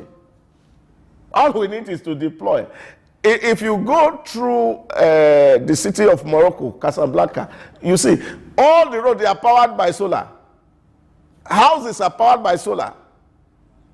What is the difficulty? They put the element there, they put this thing there. Every house has its own solar. When it comes to Nigeria, it becomes a white elephant project. And this is because there's something in our DNA. And I have said to people before that we need to go and look at our DNA and check the blood inside it. Because it's so frustrating that things that are not rocket science, things that are so very simple to do, we cannot achieve it. And it's not that the resource is not there. just for the simple fact that somebody feels that he is the only person who's entitled, and he must believe because the student must be in Japan, must be in America, while other people suffer at home. This is the challenge, and this is what is affecting every sector, whether it's power, whether it's electricity, whether it is energy, whether it's gas. The same thing we need to deal with. We just call it mildly corruption. It's the wickedness of an average Nigerian. Well, I don't know what lab we would need to go to where they can find the, the corruption gene, where they can find the corruption gene, and if some form of extraction can be done to remove it. But I think that the system enables it, and the system is also controlled by people who are Nigerians. So it's a dilemma, actually, that sometimes when you think about it and you're thinking about the way out of it, you run short of ideas, because while you're thinking of how to improve the system, there are those who will fight in the system. And then you like you said sometime, what the president said, corruption seemed to be fighting back. It seemed like those in the armies of the corrupt are so much that the pushback against every attempt to fight it is so much, it becomes almost impossible to fight it. Talking now about the power sector, the government seems to be paying lip service into shifting away from the national grid and the hydro-powered electricity that we have. Because if private sectors, individuals can at small levels do this and they are successful, imagine if government, all the money they've been pumping into the power sector, maintaining the national grid, and it's collapsing, often so epileptic, how far we would have gone. And it's just so painful because we have a lot of these resources naturally. Talk about wind energy. It's naturally available at a very high level here. Something that can be cheaply done, but the will to do it, because some persons would not benefit if power becomes easily accessible by Nigerians. For those who major in the sales of generators, what will happen to their business? I agree with you, but it's also good to balance this discussion. You know, we seem to be very critical about Nigeria, our DNA, what we believe, our system. But the truth is, in every society, you always have the good, the bad, and the ugly. Whether in UK, Germany, wherever, you always speak. You always have the bad ones, you always have the good ones. So you have Nigerians that are good, even in their DNA, still part of, to do what is right. But I think largely what we need to do is a systemic problem, which has to be fixed. And then perhaps the leadership problem contributes to it. So I strongly believe, let's give our leadership a benefit of doubt this time around. That's why we're analyzing this kind of story. If they're saying they actually want to explore those alternatives, let's give them a benefit. Let's believe in our government. Let's even believe in ourselves. Yeah, if we that is the question. Yeah. It's not about systems. You see, when you talk about systems, the real issue here is people. It's not systems. Because it is people that run systems.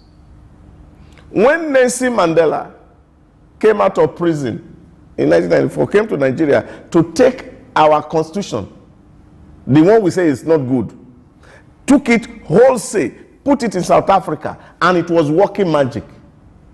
And the man made a comment that was so happy that Nigeria, we actually fought heavily to set South Africa free.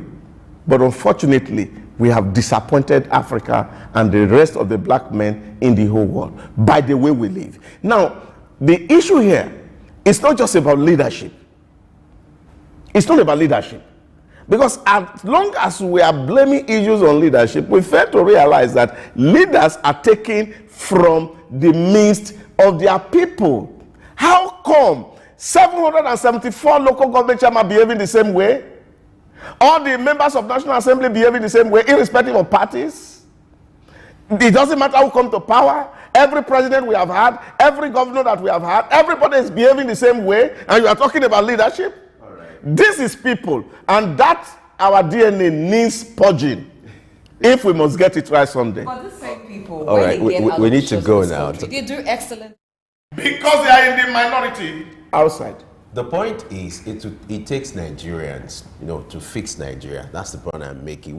We won't expect people from other countries to fix our country. So we need to believe in ourselves. We need to believe in our leadership, believe in our system. Everything rises and falls on leadership. So let's hope to see what the present administration will do with the opportunity they have. I must thank you for spending time with us. Maybe next time we vote for an Indian to lead us out of this revolution. Maybe that's where the best thing I can do. We just need to do much more consciously. It's right. All right, we'll go on a short break now. When we return, our big discussion for today, looking at the big story for today, which is the fashion industry. We'll kick off with our guest. All you have to do is stay with us. It's Early Exchange.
Idumota Market. Eko Idumota, once a residential neighborhood, is home to Idumota Market located on Lagos Island. It is one of the oldest and arguably one of the largest markets in West Africa. Idumota is a historic neighborhood adjacent to the Lagos port that facilitated the slave trade, and later under the British indirect rule, it surrounded to exports that fueled the colonial enterprise. Idumota was also the location of an Armed Forces Remembrance Cenotaph called Soja Idumota, built as a monument to Nigerian soldiers who served with the West African Frontier Force. An Eyo Masquerade statue and a clock tower are also some monuments at Idumota. Idumota Market is so popular that large sales are recorded as early as 7 a.m. The market is made up of hundreds of locked-up shops occupying several multi-story buildings, with some measuring about 5 or more floors. In 2010, the Lagos State government demolished some illegal structures in order to improve vehicular and human movement in and around the markets. During weekdays, the neighborhood of Idumota is densely populated by shoppers, traders, and bus passengers. From the Carter Bridge ascending into Lagos Island, passengers can see the neighborhood before disembarking at their final destination. Idumota Market accommodates the substantial inflow of imported goods. The bulk of import from abroad are routed first through Idumota and then on to other markets through Nigeria and other West and Central African countries. The energy of private Idumota traders and wholesalers facilitate this activity, where millions of US dollars worth of wholesale is exchanged daily. Idumota Market, Souk Enlightenment.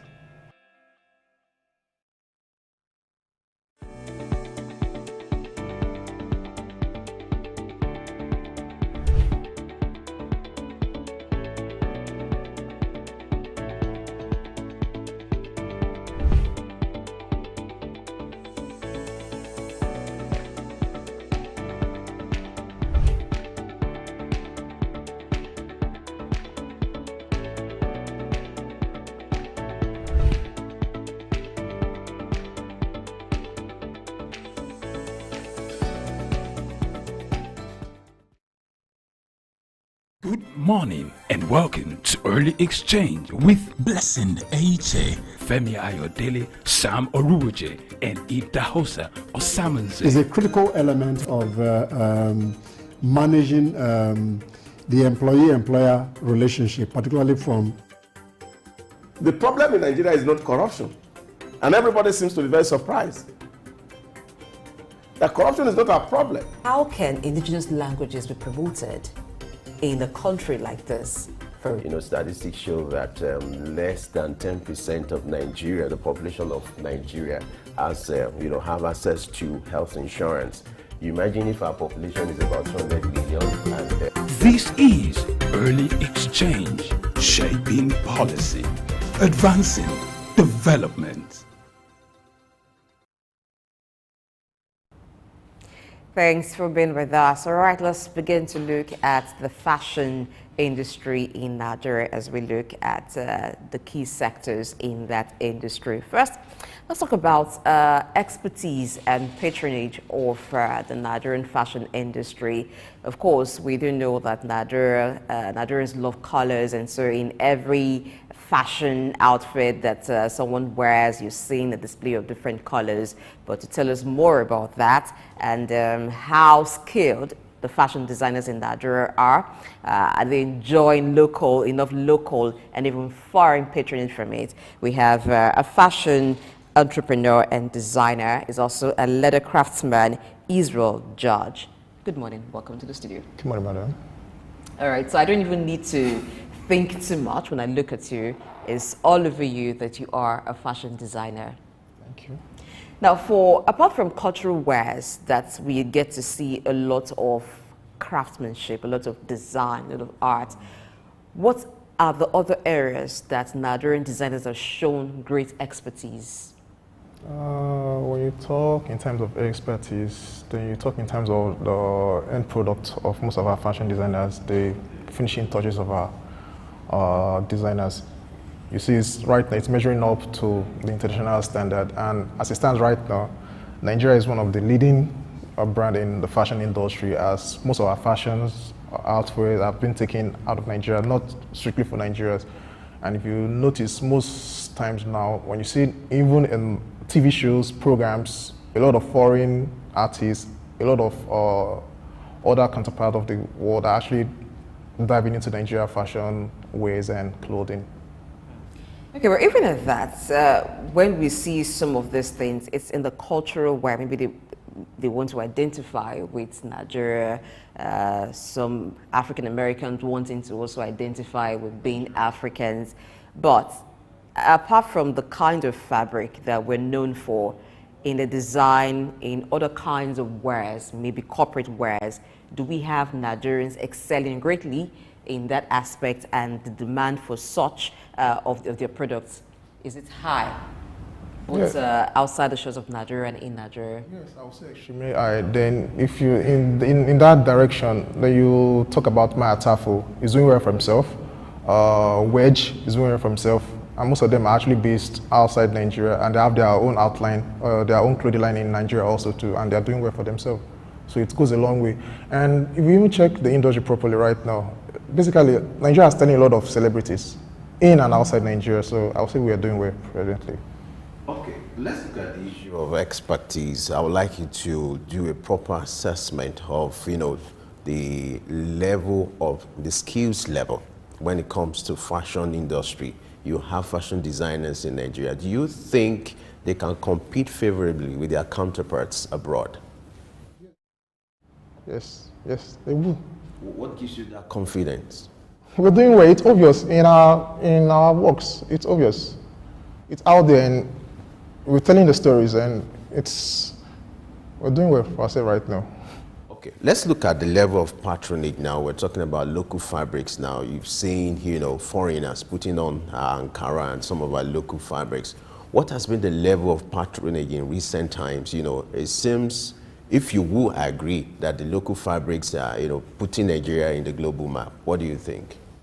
On that note also, like what I'm wearing right now, these are an Ashoke fabric, and these are locally made in Nigeria here. And present right now, a lot of our products are being shipped outside Nigeria, out of the shore of Nigeria. And even Nigerians are actually, yes, we are clamoring for other countries' outfit, but meanwhile, other countries are looking towards Nigeria, towards Africa for their own clothing line. They're tired. They want something that they can wear, they're comfortable in, and Nigeria is the next stop for most of these other countries. All right, let's talk about other aspects of fashion, because it's not just about the clothing. We have accessories, we have shoes, we have belts. Now, for all of these things put together is what makes up the fashion. When you go to the shops and people want to buy, because we understand that there's a global cultural influence, so Nigerians wanting to dress like Americans, Americans wanting to dress like Nigerians. So for those kinds of fashion that are not indigenous to Nigeria, which we also have our designers go into, what's it like in terms of consumer preference? Do Nigerians prefer to buy those kind of fashion wares produced by Nigerians, or they rather go for the ones that are foreign made? And if, what do you think informs the preference? Is it about quality, or people just buy and not actually think where it's from as long as they're buying something? It's not that. The major challenge we're having right now, it's our branding. And our branding, one. Then secondly, if you look at the fashion industry, most of all these international markets you're going for, they are already house-owned name. And that's why you see, people want to identify with Gucci, they want to identify with Louis Vuitton, they want to identify with Chanel. So right now, a lot of other Nigerian fashion designers are doing the same thing. Maya Tafas, earlier stated, Yomi Kajwa is doing well for himself. Those are brands that are actually going out there and doing Nigeria good and putting our names in the world, on the world map itself. Okay, so what are some of the challenges that Nigerian designers are having to build names to and also become household names globally?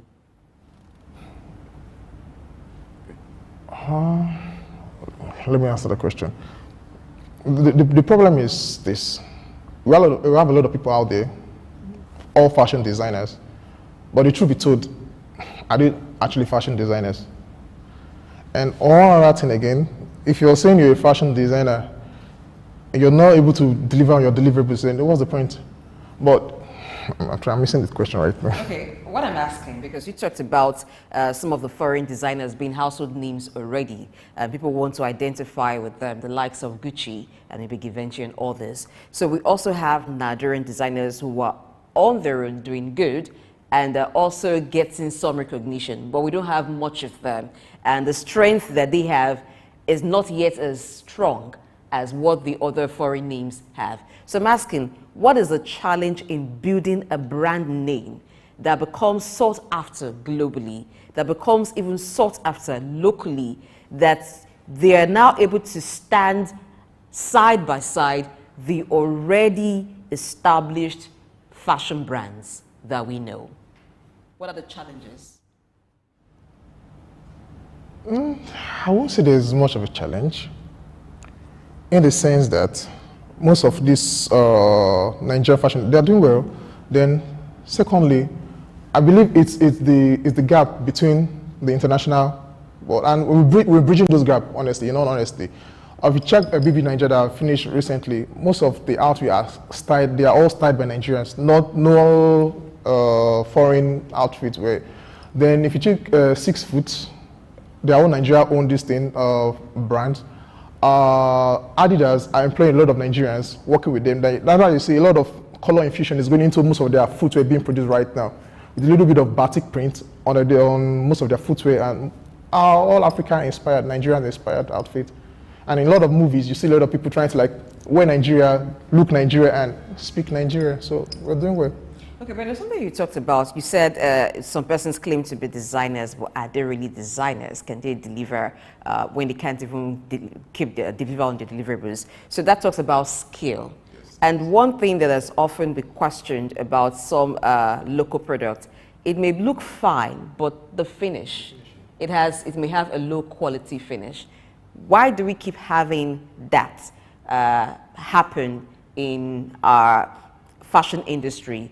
You see a fashion piece, maybe a clothing item, looks so fine, but when you turn it in and out, you're looking at, no, this has to be locally made. What is wrong with getting that fine finish that the foreign wares or the foreign products have?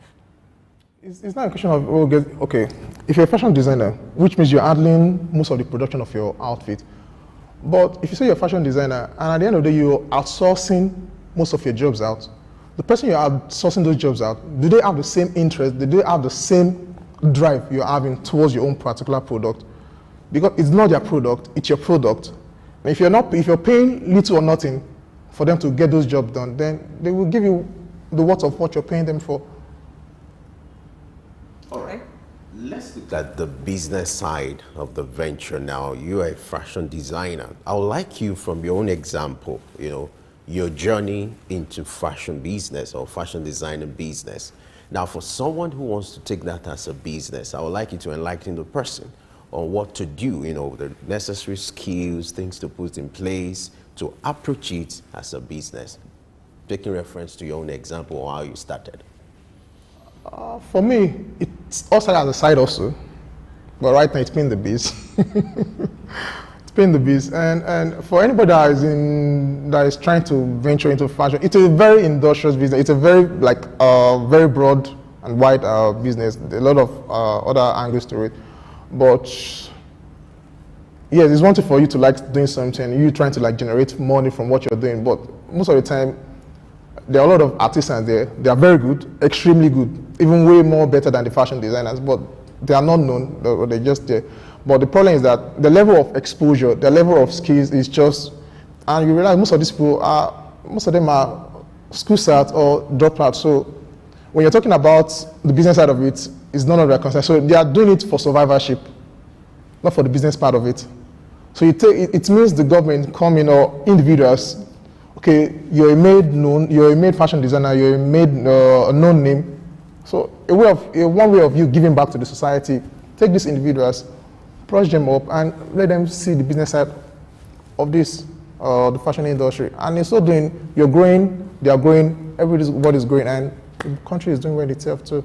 Your submission now pop up another question, which has to deal with the form of acquiring the skills. You have people doing it in an informal way, where the ideal on the global scale, you should do it in a formal way where people go to schools, put in for trainings. What has been the challenge when it comes to acquiring the right skills in Nigeria? I hear this story that the best of artisans are from Ghana, they're from Togo, and so what is the missing link? What's the problem? We tend to focus more on education rather than technical skills. Okay, I study computer science, but I never practice. Now I'm a fashion designer. I pick up a trade. Interesting.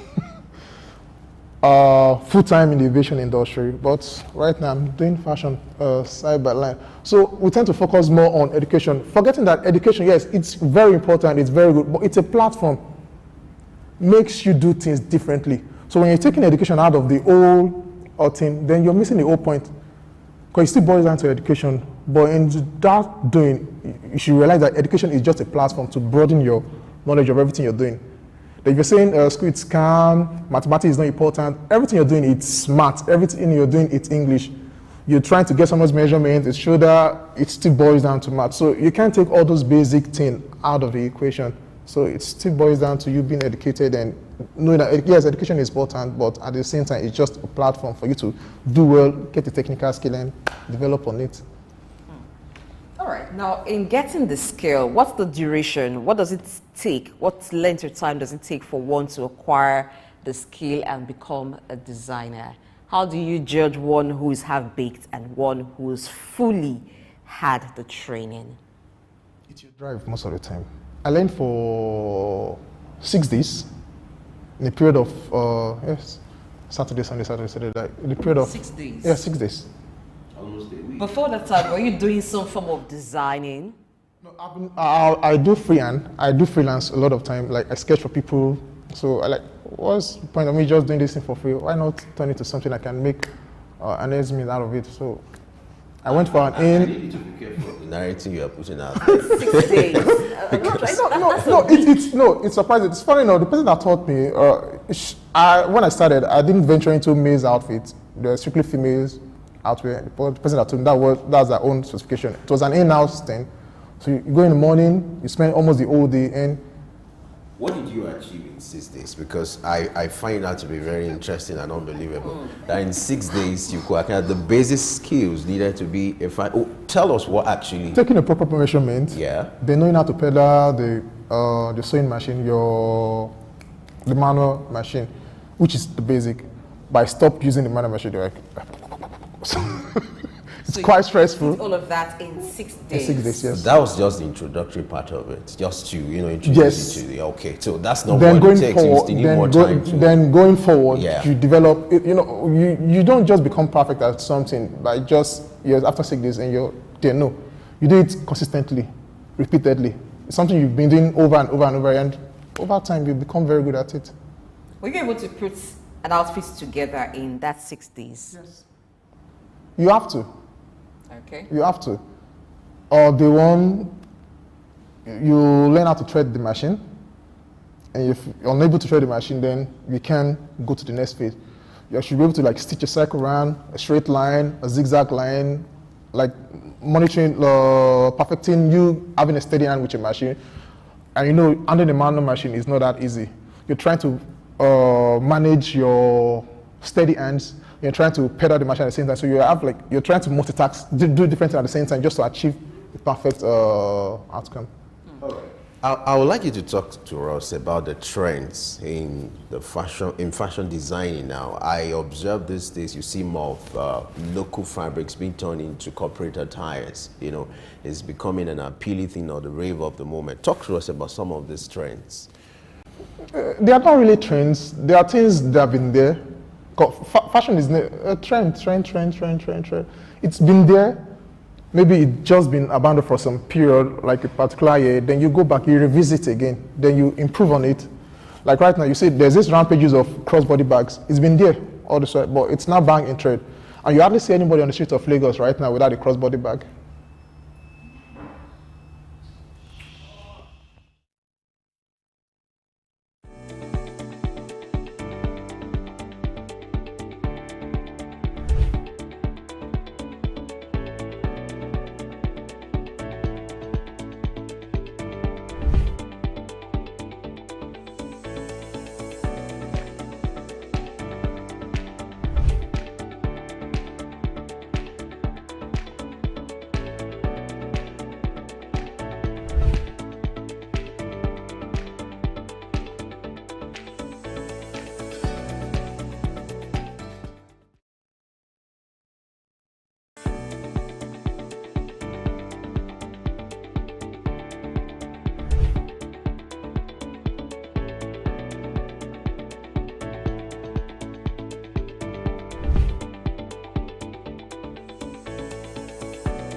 How can indigenous languages be promoted in a country like this? Statistics show that less than 10% of Nigeria, the population of Nigeria, has have access to health insurance. You imagine if our population is about 200 million and This is Early Exchange, shaping policy, advancing development. All right, we must apologize for that interruption, but like we always say, every exchange will always get bigger and better. We are here still talking about, fashion business in Nigeria, looking at the level of expertise and the local and foreign patronage. And our guest is still here with us. Israel, glad to know you are still here with us. Thank you, sir. All right, earlier you were talking about the trends when it comes to fashion designing in Nigeria. You're talking about cross, whatever, and tea. So I would like you to continue your thoughts in that regard. The crossbody bags. But my major problem is most of these things are shipped from the international market. Meanwhile, we have the raw materials to make all these things available, but the finishing, that's our major challenges. And most of these things are not readily available. And when you try to ship all those things down here, there are a lot of restrictions. You can't ship this, you can't ship that. So it still boils down to the government making all these things readily available, because they are here, but getting it available to the market for people to make do and make something good out of it. Why do you think finishing has been a problem? Is it the issue of skills gap, or not paying attention to details? Because I hear this a lot. What could be? It's not the skill. It's not skill. It's not skill. One of the major problems, Nigeria fashion industry is more competitive rather than collaborative, and it's until when we realize it's more or less like a collaborative industry, then we're not ready to go forward. Okay, imagine me being a suit maker. I have my tools readily available to me, but someone else will do the buttonhole. Another person will do another part of this thing. So until you realize, okay, this is your part, do your part, let me do my part. It's not, we're not fighting, we all have this, the platform to thrive. So let's just by all means do that, instead of having an healthy competition. Talking about competition, I've also heard fashion designers talking about their works being copied. Now, how do you patent your work, or how do you hold a right to your work? If, for instance, what you're wearing is your design and you designed it first, by the time you wore it out, the next time you're seeing a design like this online and everywhere, how do you hold a claim to it, or how do you hold a right to it and say, this is my work, some other persons cannot copy? Is that even something that should be in the fashion industry? Now, for intellectual work, we talk about intellectual property rights, but for the fashion industry, the creative space, is it even possible to hold a right to a design? It's very possible. Okay, when you look at Tommy Hilfiger, when you look at Versace, when you look at the rest of all these brands I've named so far, even Yomi Kajra himself, they admire Tafo. They have their own signature finishing and their own signature look. Yes, it's good to copy, but don't copy 100%. You can pick a product, then improve on it, instead of copying it 100%. But what most people are doing, they're doing, I won't blame them. It still boils down to the consumer himself. Okay, you're seeing a particular outfit on Yomi Kajra. Because you can't afford a particular outfit, you rather go for an imitation of it. There are guys on the street, they need to survive, they need to make a living. Even though the fabric might not be the same, of the same standard, of the same quality, but you make an imitation of that same look. And most of the time you see consumer, okay, I'm seeing this, I want that same thing. This person is a fashion designer, why not let him make something for you? And that's what I try to preach to most of my customers. You give me a fabric to work with. Let me by all means make something for you out of it. Don't tell me what to do. Just let me make something. But at the end of the day, you'll be cool with whatever it is I'm making for you. So how can, because you've also talked about collaborating, so how can that collaboration be done? Is it possible to turn down a customer if a customer is insisting, I want this exactly, because the customer is king? Yes. Because you want to, how should it be done then? When a customer comes to you and say, I've seen this elsewhere, because what we grew up understanding fashion to be, you take a picture of someone, you go on the streets, you're passing on the street, you see someone wear an outfit that you like, you take a picture of it, you go over to the designer, I saw this, I want you to make this for me. That's how the copy thing came about. So now we have designers who have brand names. A designer launches a kind of outfit, somebody says, make this for me. But you know, because this is your industry, you also want to support the trade of your colleague, you say, no, I won't do exactly this for you. I will do my version of it for you. But the customer says, this is exactly what I want. How do you handle that? But the truth still remains, there's no way you can copy a masterpiece of the master yourself and be the same thing. There will always be a little bit of alteration. You can't do it. Even in art, when you're painting, you can't paint a particular image the same way. If you paint something today, you tend to paint the same thing. You can't, since it's manually done, you can't repeat, you can't do the same thing. You always have this drama or scenario, what I order versus what I got. I'm happy that resonates with you. I'm sure it comes from not being able to copy the masterpiece exactly. Yes, it's my design. So if you're saying somebody stole your design, it's your design. It's not possible for somebody to steal your design if it is your design. But then there'll be an imprint. Okay, there's this guy that I know. And every time I see any outfit of any individual, I know this person, John Pelumi. He has this hidden slit on every of his outfits. When you're walking, that's when you see that hidden slit. And anytime I see anybody, I say, oh, this is John Pelumi's outfit. And I respect him for that. So if somebody is trying to do the same thing, there's always an hidden secret trade on his finishing, and you can't copy that, except it tells or shows it to you. Except that you've done a little advert for John Pelumi. When we charge you. Or you decide to buy a fabric of John Pelumi, then you rip it off completely. So I hope if the commercial department charges you, you apply. But let's look at the lessons here. You know, the issue of what I held up versus what I got. What do you think fashion designers should do ideally to avoid this kind of drama? You hear these stories a lot.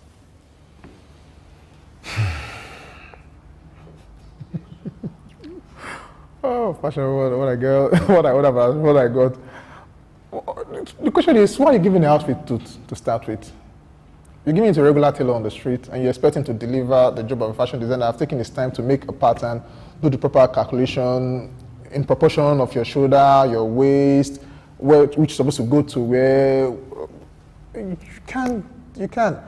If you can't afford, just by all means, you might get something that is way better, and you still look. Okay, then you're trying to imitate a particular style. Since you can't actually patronize that particular designer, just go for something else. Okay, let's talk about costs, because you've also brought that up. If you can't afford that. So it seems like the price is what separates the tailor from the designer. And in patronage also, some persons feel that it's more expensive trying to make an outfit than buying something that is already made. How can that gap be bridged so that people can also make what they want to, instead of just going for what is already in the market, maybe massively produced and is not what exactly they would want? It's a question of we bridging. It's different part of the market. We have haute culture, we have the mass produce, and we have the mass produce, which is the last phase, and we have the ready to wear. So either you're going for haute couture, which is quite expensive, specifically made to your own fit, or you're going for the ready to wear. Either you're buying and you're altering the design to fit you, or you're going for the general mass produce. So it's different side of the market. So whatever it is, that's like 1, 2, 3. So either you're choosing one, or you're choosing 2, or you're choosing 3. You don't expect me to charge you the price of one. You want one, you're expecting to charge you for the price of the number 3, which is the mass production. It won't work. It's all going to the cost of getting the raw material for making this product. Then the time put into making that particular, there's room for fitting. If I'm making an haute couture for you, I'll call you. Okay, I've made your outfit too. Doesn't mean that production is done. You come, you fit. If there's any need for me to make any adjustments, you adjust. And those are the things we're charging you for. So if you're doing haute couture, you're doing ready to wear, you're doing mass wear. According to statistics released by the Nigeria Bureau of Statistics, it's been estimated that the fashion industry has created over 7 million jobs. You know, looking at the statistics for last year and the last 1 year.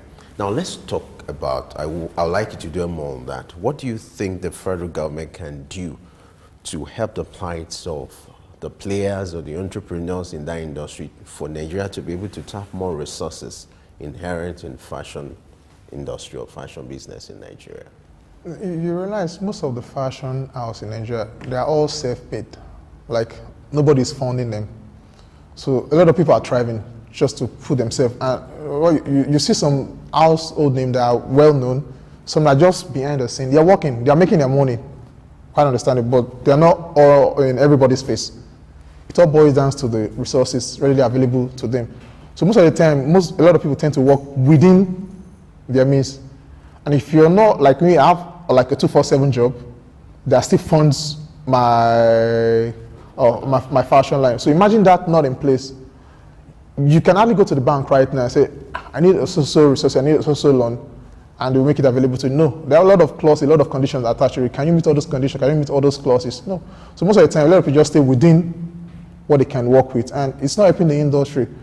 And there are grants available, but who are having access to this? Yes, Tony Lumelo is doing well. He's like in that direction, trying to but just few individuals doing that, having access to grants and all of those. How capital intensive is the business of fashion designing? Very, very. What are the things that require lots of capital? Okay, like a button-hole machine. As small as the button-hole machine, your button-hole on your clothes. If you want a perfect finish, you spend nothing less than 3 million just to get a particular button-hole machine. As small as that hole is, that is on your suit or on your shirt. Can everybody have access to it? No. Okay, we have the manual embroidery done at Agbada, and we have the digitized.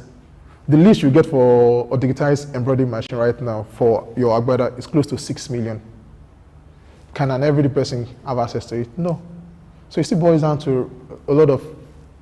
But do you need to actually acquire those equipment? You can outsource that, for a start, especially for a new player or someone who's coming into the business. Yeah, you can outsource, quite understandable. We were talking about finishing earlier on. It's my business. It's not the same thing as it's our business.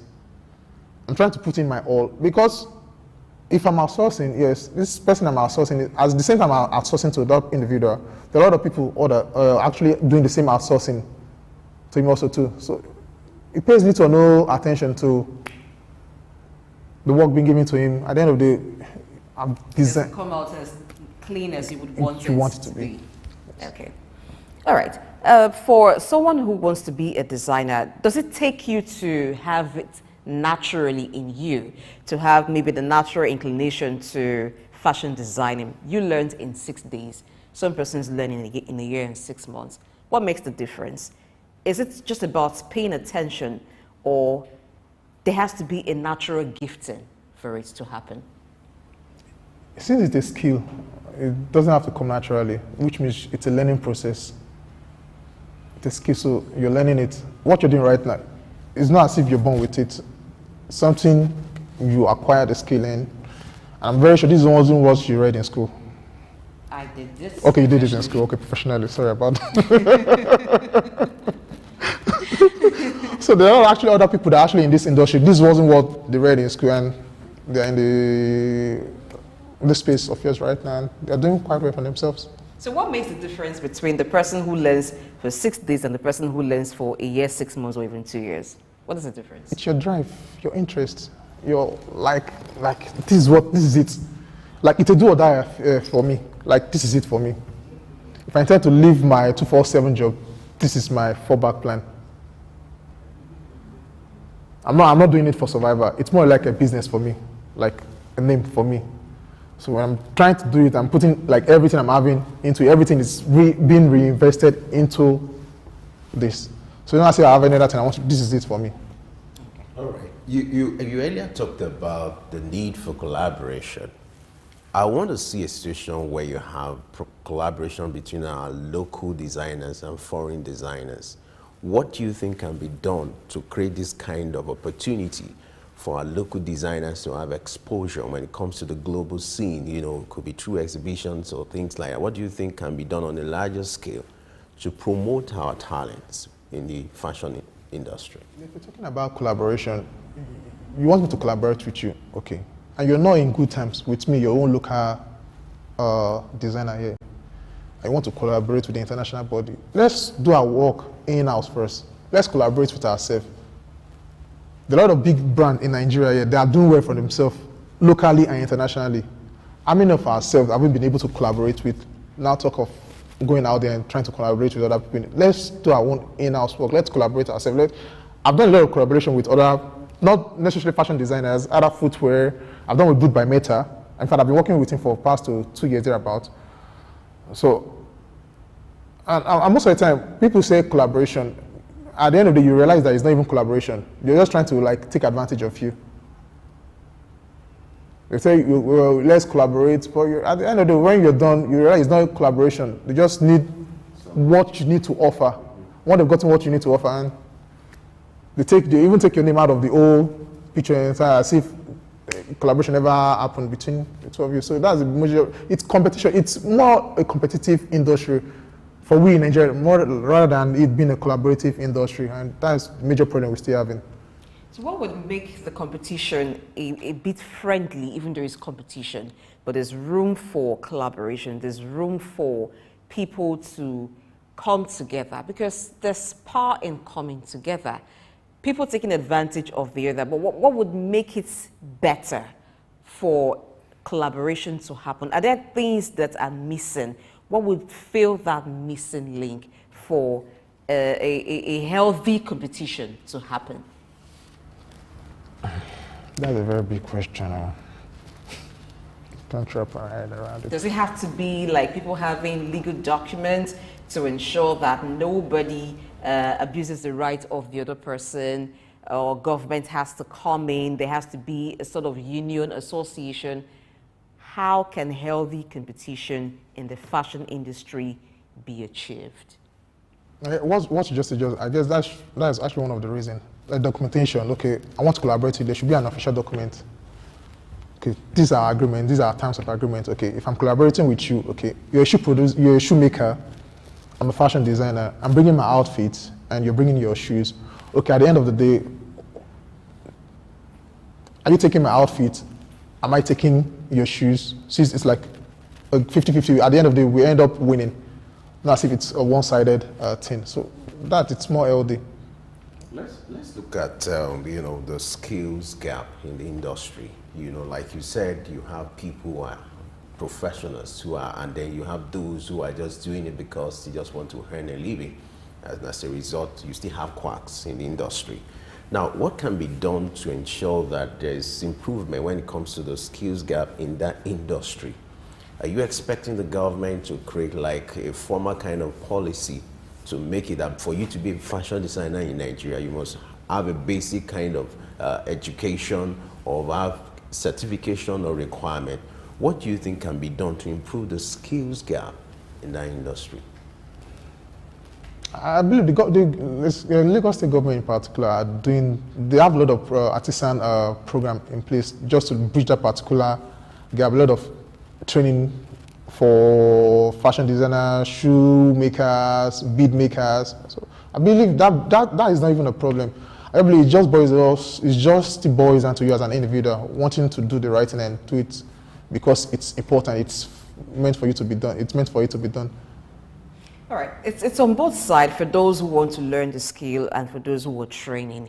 Now, in training, is there a standard, maybe for a period of time, that a training is supposed to deliver, a standard training that a particular length of maybe internship or apprenticeship is supposed to deliver to a person? Imagine someone enrolls in a particular training center to acquire maybe fashion designing skill for a year and 6 months. The person comes out of that, being dedicated and all. There are certain things they ought to have been taught, but they were not taught because there seemed to be a sort of knowledge hoarding. I've heard of practices or I've heard of artisans complain of knowledge hoarding by their trainers when certain skills are supposed to be taught them, but there seems to be a kind of hoarding.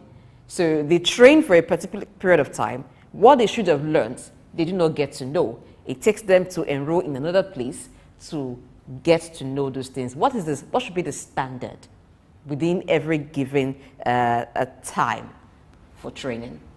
I said I learned for 6 days. Yes. Which boils down to me wanting to learn.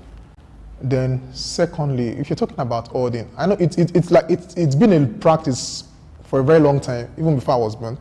Then tailor, as it was called then, you learn from, it's an in-house thing you learn. And you learn for like close to, at times, 2 years, 3 years before you do your freedom.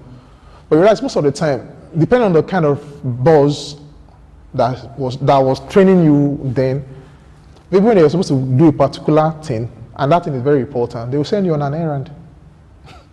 Go get this. And before you come, they're done with that particular phase of that design. And you're back, how did you achieve this? You need to go find out yourself.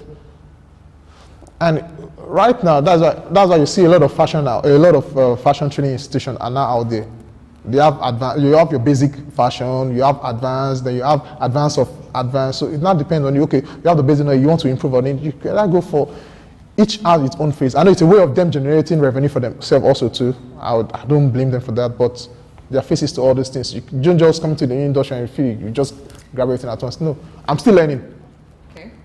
I've been doing it for close to 10 years, but officially 2 years registered, but I'm still learning. I still go through video tutorials, YouTube.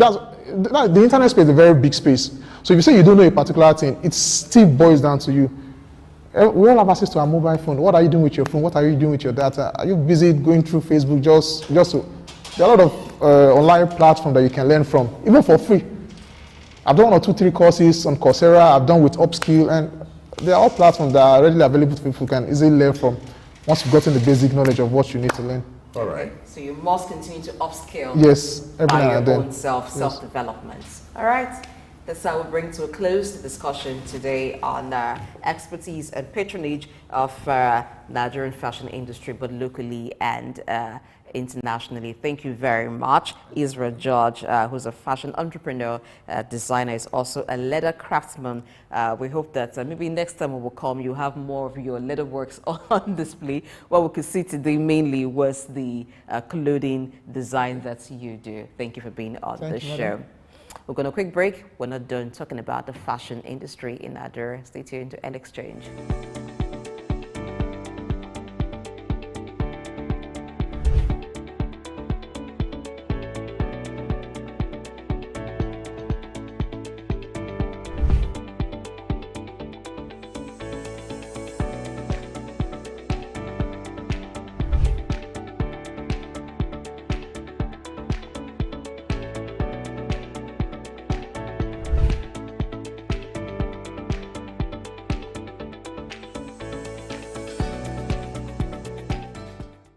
Three Wise Men. Iconic sculptures and statues adorn major metropolitan cities of the world. In Lagos, Nigeria, the statue of 3 men designed to depict the state's cultural heritage and to usher in visitors and tourists into the ever-accommodating center of excellence is no doubt an astounding work of art. Originally built under the administration of Colonel Raji Rasaki, designed by Bodun Shodende in 1991 and standing over 12 feet high, referred to as Agba Meta or Aro Meta, the 3 sculptured chiefs were placed along the Lagos-Ibadan toll gate to welcome people coming into Lagos State. The statue, called the 3 Wise Men, by many has become a major signature for the state. 3 white-capped chiefs, clad in white wrappers, knotted across their shoulders and with clenched right fists, are shown in the artwork. The images fascinate and create impressions in the minds of visitors coming into the state, captivating the attention of visitors who look with keen interest, pondering on the messages which the posture of the engraved images signifies. The 3 Wise Men has been relocated thrice from its original position at Ojodu Berger end of Lagos-Ibadan Expressway to Magodo area before its final relocation to its present site at Olowo Drive. The sculpture has suffered severe damages over the years and renovated. Bodun Shodende, through this sculpture, depicted the highest honor that can be afforded to anyone in the Eko greeting tradition. The 3 Wise Men, Arometa, Suk Enlightenment.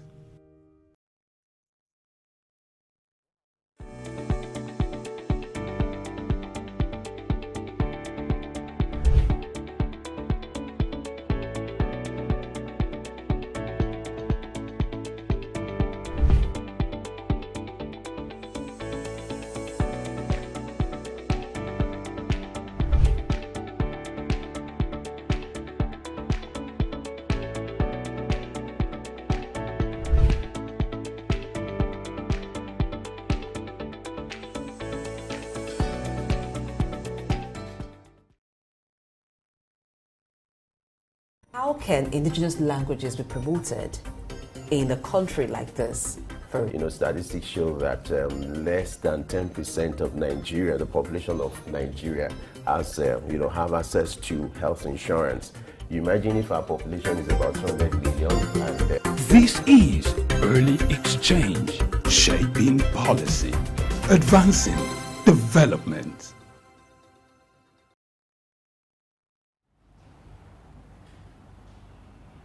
Many thanks for staying with us on the Early Exchange. Now, this is a time we will look at the challenges in the fashion industry. Having talked about patronage in the fashion industry, whether patronage locally or internationally, let's look at some of the key challenges that those in the fashion industries have been faced with. We'll be joined shortly by Idowu Ifeoluwa Omolojola, who is also a fashion entrepreneur and the CEO Echelon Stars, to discuss this. All right, let's bring it right into that. We get right into the discussion because I know that you're eager to know what those challenges are. Maybe you're an investor and you're thinking, can I actually put my money into that? Well, let's Ifeoluwa Omolojola talk to us about it. Hi, Ifeoluwa.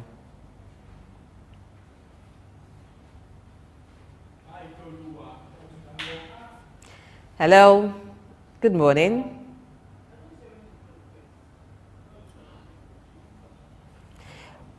All right, so please unmute your mic so we can hear you clearly.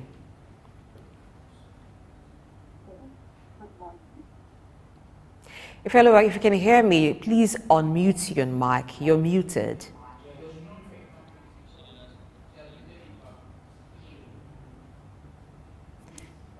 All right, so let's allow Ifeoluwa handle that part so that she can be unmuted and talk to us clearly.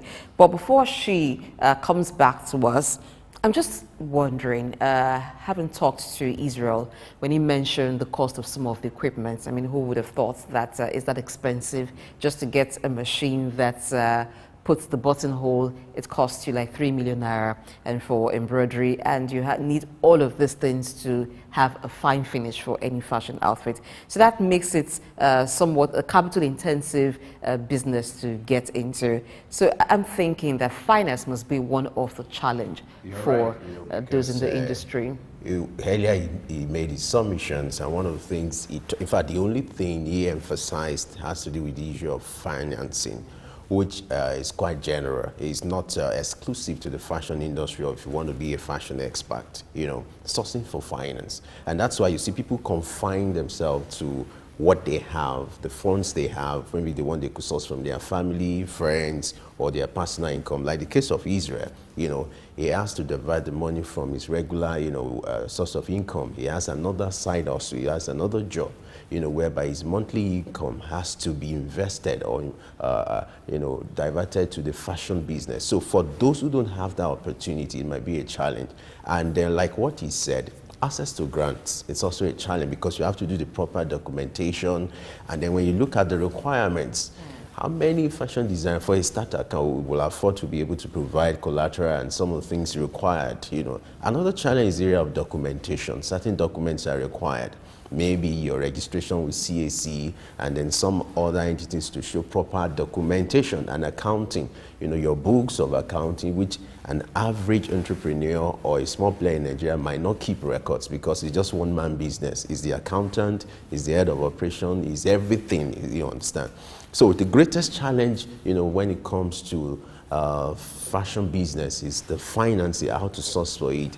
There are microfinance banks, there are commercial banks that should help in this area. But because when you look at somehow the SME sector, which is where most of these players are, is usually informal. Some of them are not that regulated or organized, whereby it's easier for the commercial banks to deal with them, unlike the big players who have proper documentations, who have proper documents, who have done investment over the years, they have collateral. So if you ask them to provide anything in subsidy for the loan being collected, they can do that. But on the average, when you look at a small player, it becomes a big problem. And that's why they run to organizations. And I think that's why there's need for collaboration, like what Israel said.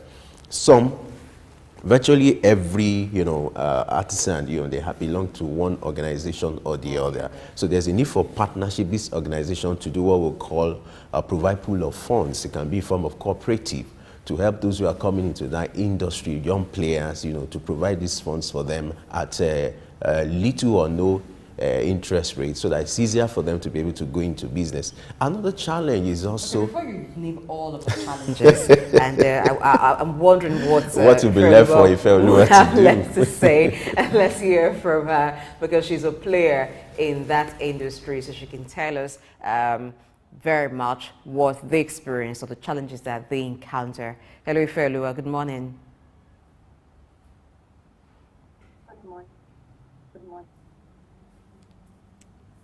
Hello, can you hear me now?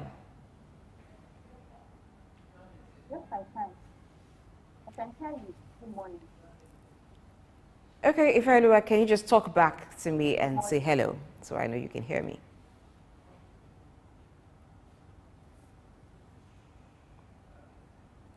Okay, still having some audio challenge with that. You may need to tell me some more of those challenges. So another challenge has to be the competitiveness in that industry. You know, you need to be a known name for people to patronize you or to leave their materials with you, to entrust their materials with you. I totally agree with that, because you do not want experience of what I ordered versus what I got. Exactly, so which is usually the case. You're looking for referrals, actually. You have this, particularly if the material is expensive or you want to use it for a big occasion. So you go around, ask for people, or you check online for names that have delivered so that you know my material is safe with you. What I'm getting is what I expect to In fact, get. people even see it as a form of prestige or honor when you say my material is being made by so. Yes, when you so. drop the name. You know, you drop the names, makes you, it has to your branding, your personal image. So people look do that a lot. expensive. So for the small players, it becomes a challenge. Where will my time come? And they resort to prayers and, you know, because it's a competitive market. So that's also a challenge. Relabeling, using labels of already known brands, affixing them onto their own products because they're not known enough to be respected. So they just want the respect, just want it to look like this is what someone or this is what this particular brand has made. But Exactly. they're actually the ones who made the name, and it takes a lot of time before they become big too, and they become known before they're able to now confidently put their label. But do you think it also has to do with perception? Because even when you're seeing the quality of the work, it's good, why then do you need to call a name or put the tag of someone who didn't make it on it? Does it have to do with the perception of the buyers? You know, I think it starts from this idea of initial perception that foreign goods are always better than local products. And now that we're trying to make a replica of the foreign goods or create our own product, people still feel you need to drop names. It has to be with your attitude, our lifestyle, way of life, you know. What's the kind of car you drive? Okay. You know, when you want to talk about your house, the kind of clothes you wear, the kind of people you associate with. So we see that we're so personal and emotional about these names that you want to drop them at any gathering. To be seen is about perception. You know, people want to be seen in a particular way, especially the celeb. You know, we say you're a celeb, okay. You wouldn't be in position to say that my fabric was designed by one Tijani from one local area. You understand? So it seems like you haven't arrived yet. Exactly. So it becomes a challenge. Another issue has to do with attention to details. Okay. Personally, I have issues with that, you know, where some of our fashion designers, they don't pay attention to them. Maybe in an attempt, they have demands on them to meet up with the demands of customers or people who are demanding for their services, because you must understand Nigerians will like to look good. Of course. So we make demands. You know, virtually you have activities coming up every weekend. People want to put on Ashwebi. Particularly at seasons like this. Exactly. We're fond of that. So at this season, to get the attention of a fashion designer is a challenge. And as a result, to meet up, you know, they have issues with attention to details. All right, we're informed that Ifeoluwa is ready for us. Hello, Ife. Yes, I'm here. I'm here. Good morning. Nice to hear you. Good morning. Can you hear me now? Of course I can, and it's good to hear you. Good morning. Okay. All right, we've been talking so much about your industry, and you're a player in that industry. Can you talk to us about how it's been for you? Let's start off with that, how it's been for you in the industry as a fashion designer. Yes, fashion for me is life, maybe because I have passion for it, and not something that is easy, especially when you don't have funds. But thank God, when you have, when you're good and customers patronizes you, it's something that is very easy, and you make some money from there and to fund your business. Point where the customers begin to patronize you. Let's assume you're just starting now. They see you open a shop. Maybe you don't even have already made materials to display, but they just know a fashion designer is here. So what convinces them to begin to come over to you? It's a good job. When you do a good job, when you are attentive to details, when you're given a job to do and you deliver to them, and they see that what they order is what they got. They don't get something different from what they order. Do you understand? Because clients are very logical. So they will see that, okay, if I give this kind of person this job, did this person pay attention to details? Did this person delivers well? Did this person, is it when I wear this clothes to party and a lot of people start appreciating what you wear? You know, from there, people get joy from what they wear. So I've already discovered that when you wear good outfit, people love it, and looking good is a good business. When you look good, you'll be attracted to so many people, and people will get to appreciate you. And from when people appreciate you, you feel good, you feel comfortable, and you feel on top of the world. So that is what I say about that. All right, Ifelua, our focus on this segment is to look at the challenges being faced by fashion entrepreneurs for the young ones to be able to learn some lessons. I would like you to tell us your story, some or highlight some of the challenges you faced when you started your own business, and how were you able to overcome them as a form of reference and lesson for young entrepreneurs who want to come into the business. Okay, you talk about some of the challenges and you delve into it, you've explained some parts. I'll just add to it. So one of the challenges for me is workforce shortage. It's really a challenge for Nigerian designers when you don't have enough helping hands to support you in your delivery. Because when you get a lot of job to be done at a particular or specific time, and you don't have people to help you out, you now need to do overtime and do night upon night just to make deliveries to people. So shortage of workforce, it's a challenge for me personally, and it's a challenge for upcoming designers and other designers. And to overcome them is just for us to know the kind of job you can do for a particular time, and when you finish it, then you will deliver it successfully. And another challenge for me is plagiarism, which is counterfeit products. Plagiarism is, we are faced to this challenge, and it's something that when a designer put in so much effort, put in so much money to bring out a particular good design, and some other designers plagiarizes it and they sell up to the market at a lower rate, lower amount, and you feel like it actually reduced the person's image and profit. I tell you, because top designers there, they will make a particular design and showcase it for their brand.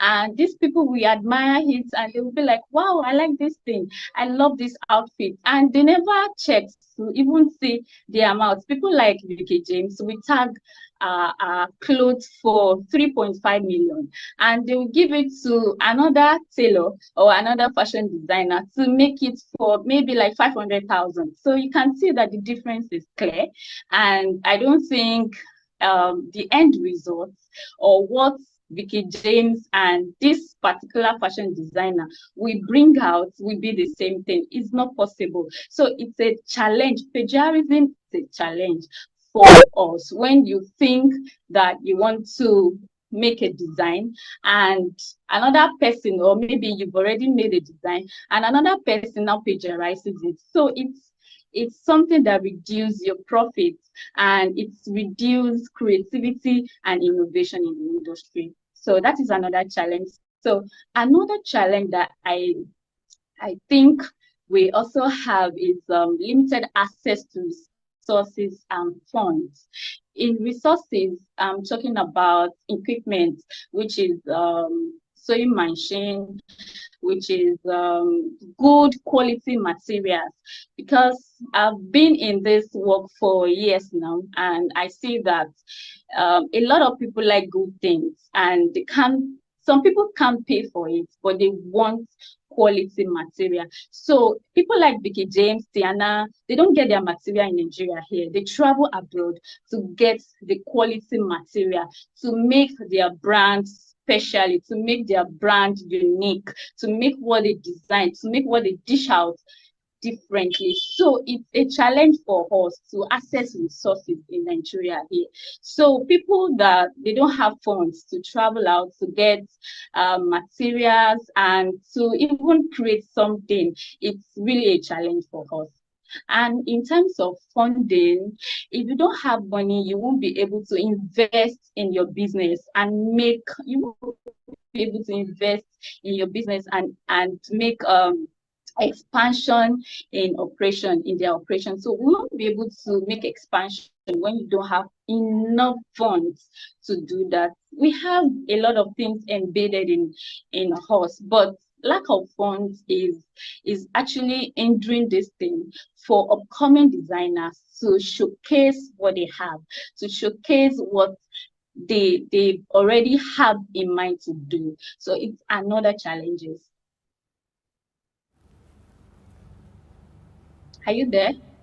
All right, so you've talked And about a another lot of thing that I challenges think from I can, access to okay? materials to plagiarism, other fashion designers copying the works of their colleagues and reducing the profits of those who are the inventors of those designs. You've also talked about a lot of things. So let me ask now, starting from plagiarism, which seems to be something that you talked about with so much emotions. What do you think can address that? Is it possible to even address it? Because we talked about something like that before in a previous discussion with one of your colleagues. Is it possible to have a design and people do not copy it? Yes, in that aspect, it is not possible. What I'm talking about is I'm talking about the price. I'm not talking about copying it or one designer copy that particular design. It is possible they copy it. I'm just trying to say that when they copy it and they sell it to the market in a cheaper rate, it's reduced the image and the profits of that person because that particular style is known for that brand. Do you understand? To counter that with making such designs available for a certain rate. So instead of people going to some other designer with your design because they can't afford you, they still come to you and have something like that. Is it possible to have like different categories? For instance, you have maybe a particular design for maybe 3 million, and then not everyone can afford that, but you can make something like that, maybe with a different kind of fabric or the design a bit different for something less. So you retain clients who would want that same design instead of losing them to someone who will make them a bit cheaper. I'm aiming at the cost of some of these designs. Is it because it is out of reach of a lot of people? That's what encourages plagiarism, or that's what encourages people to copy other people's work, and they have customers who patronize them. Okay, so what's the question? So can you come again? All right, let me chip this. Are you Let there? me add this to it. Talking about the issue of plagiarism, people copying styles. How do you think the law of copyright will come into play to assist in ensuring that your style, your creativity is protected? Because you're still talking about the creative industry, and that is also applicable. Or is there a need to do what I call trademarking? Would that be necessary? What's your view on that? Okay, I think what we can do concerning that is that there will be different segments for, clients pay differently. So you know that clients pays differently. So you know that this design that I'm doing for this amount, and when some people that don't have that amount to pay for it, I think there will be a reduction in what you will use for that particular design. That is what I do. If client comes to me and they said, this is what I want, and this is the amount I'm paying for this thing, then I have to reduce something from it and then still deliver a. All right, let's look at, you earlier talked about the issue of financing, which we had a guest earlier who also talked about it. It's not always good to talk about the challenges, but let's also talk about the solution to it. What do you think can be done to help the plight of experts, entrepreneurs, or players in that industry to be able to access funds needed to fund their businesses? Okay, number one is that I think government should set up um, uh, a board that will be able to release funds for upcoming designers so that they can project their creativity, so that they can dish out something good, and so that they will know that young designers has creativity. They have something they want to give, but lack of funds is hindering them from doing that. So I think government should provide funds for designers so that they can make use of that. And another thing, I think um, there should be a platform whereby designers will come together and share challenges, share their stories, share what they face every time, and profile solution to the challenges so that everybody can help each other to come up. All right, so when we look at the fashion industry, yes, there are challenges, but what are the prospects from what you see, having been there for a while? What are the prospects of the fashion industry going forward? The prospect is, I see fashion industry be a big industry that it's really, really lucrative. Yes, there is real huge money in this fashion industry. If government can actually support fashion industry because it pictures the cultural heritage of our country. So I think when government provide funds for us, we can showcase our cultural heritage and showcase who we are truly, the Igbo, the Hausa, and the Yoruba. So that is what I have for it. Funds is very important. Business side of it now, you own an outfit, and talk to us about the challenges being faced in running that business, the cost of doing business. What are your daily, constraints and some of the problems you associated with when it comes to running that business, and how are you managing it for people who wants to get into that business to have a better understanding of this management? Okay, the daily challenges is inflation. We know how our economy is now, like how the thing is now. So I can say that the daily challenges when you go to market today and you know that this is the amount of a particular thing, and you've already given this client this price that this is, I'm collecting 50,000 for this outfit, and you get to market, and even the cost of making the clothes is up to like 45,000.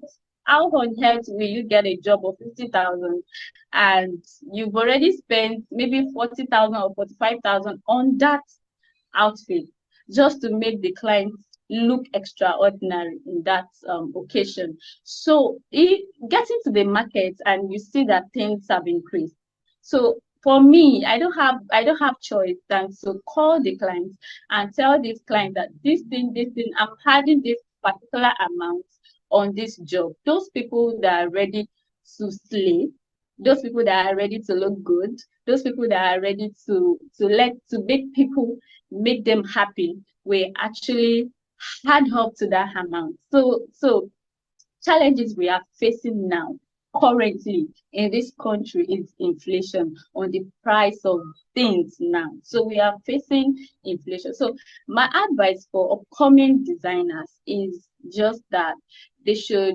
make sure that they are good at what they do. Because in my own business, if I see that things have increased and I've already given clients a specified amount, if when I get to market and the thing increased, I will definitely call the client and tell this client, hard up, and they will, because they know I'll dish out something good. They know I'll make them look good and make a good design for them. And I don't use an inferior thing. They definitely know. So they will hard up to it. So upcoming designers should know that just be good at what you do. No matter the inflation, no matter the cost of living, you will survive and you will make your own clients. We used to have a textile industry in Nigeria that produces some of the textile materials, but that's not really happening much in Nigeria. So if some of these materials that you go to the markets to buy, if they were produced here, would it in any way reduce the cost?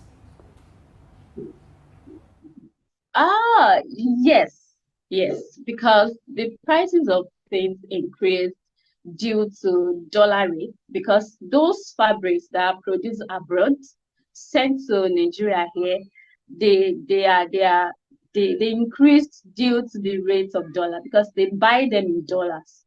So when they produce the fabrics in Nigeria here, definitely we buy it with our currency. Definitely there's no need of buying fabrics with dollar or euro. Do you get? So when they produce it here in the country, it will reduce the cost of pricing. Definitely.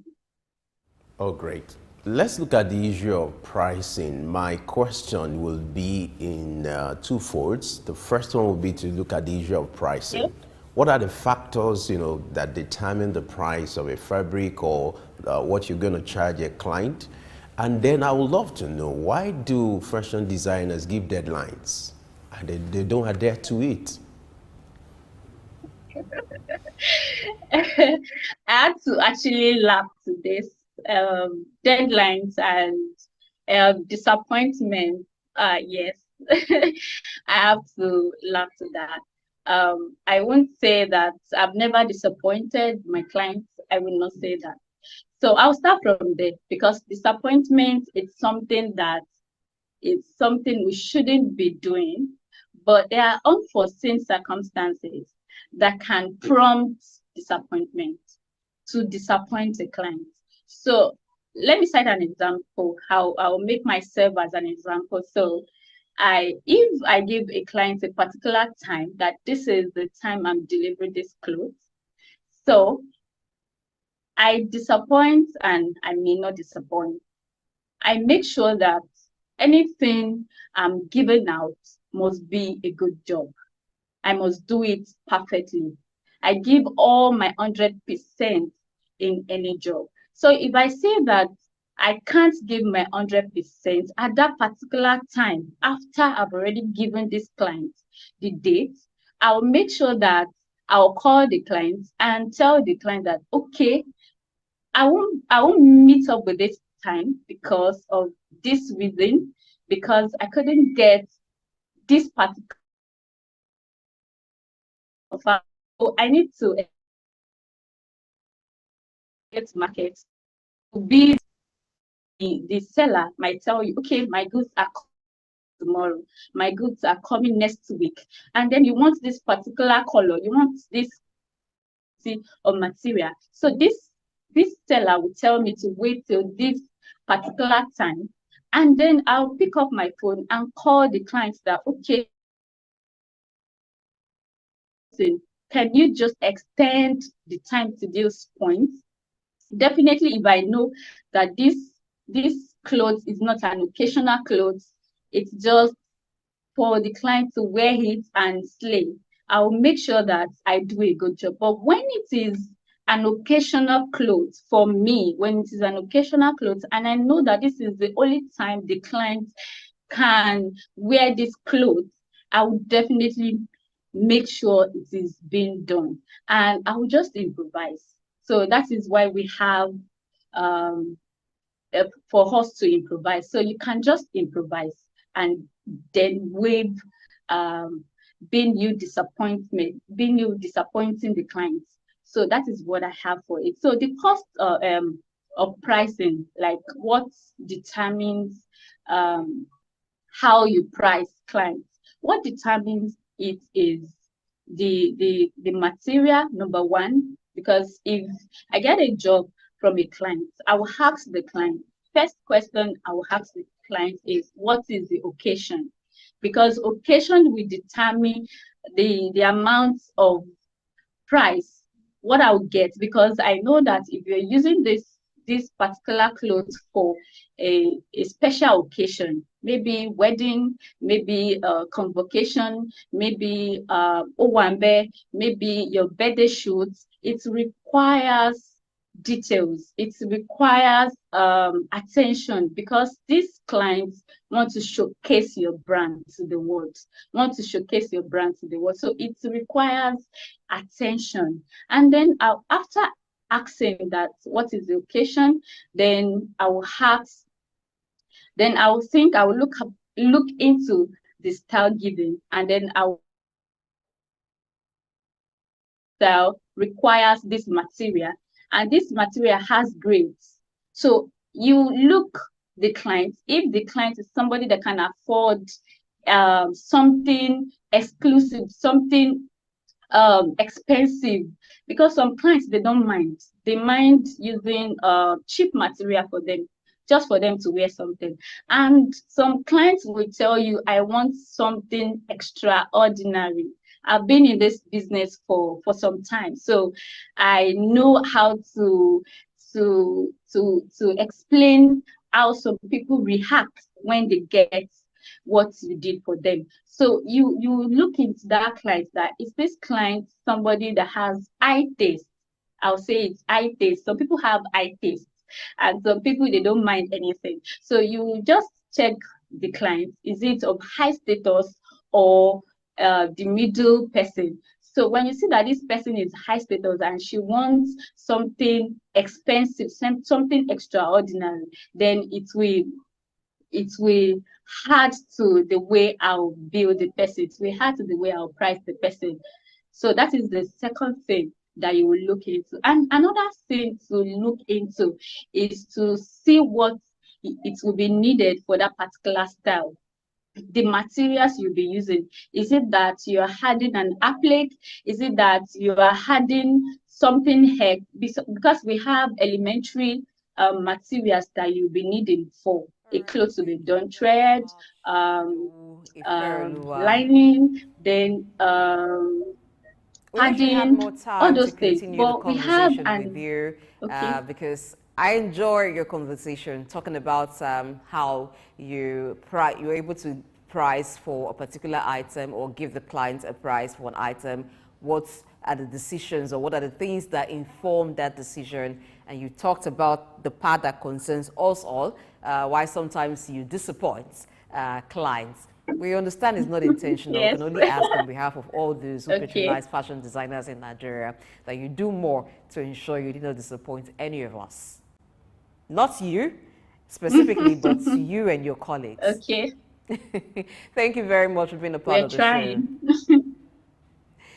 All right, let's go to a Thank you quick break, so much. and then we'll Thank you begin too. to look at the contributions of the fashion industry to Nigeria's economy. Do not go anywhere. It's still Early Exchange.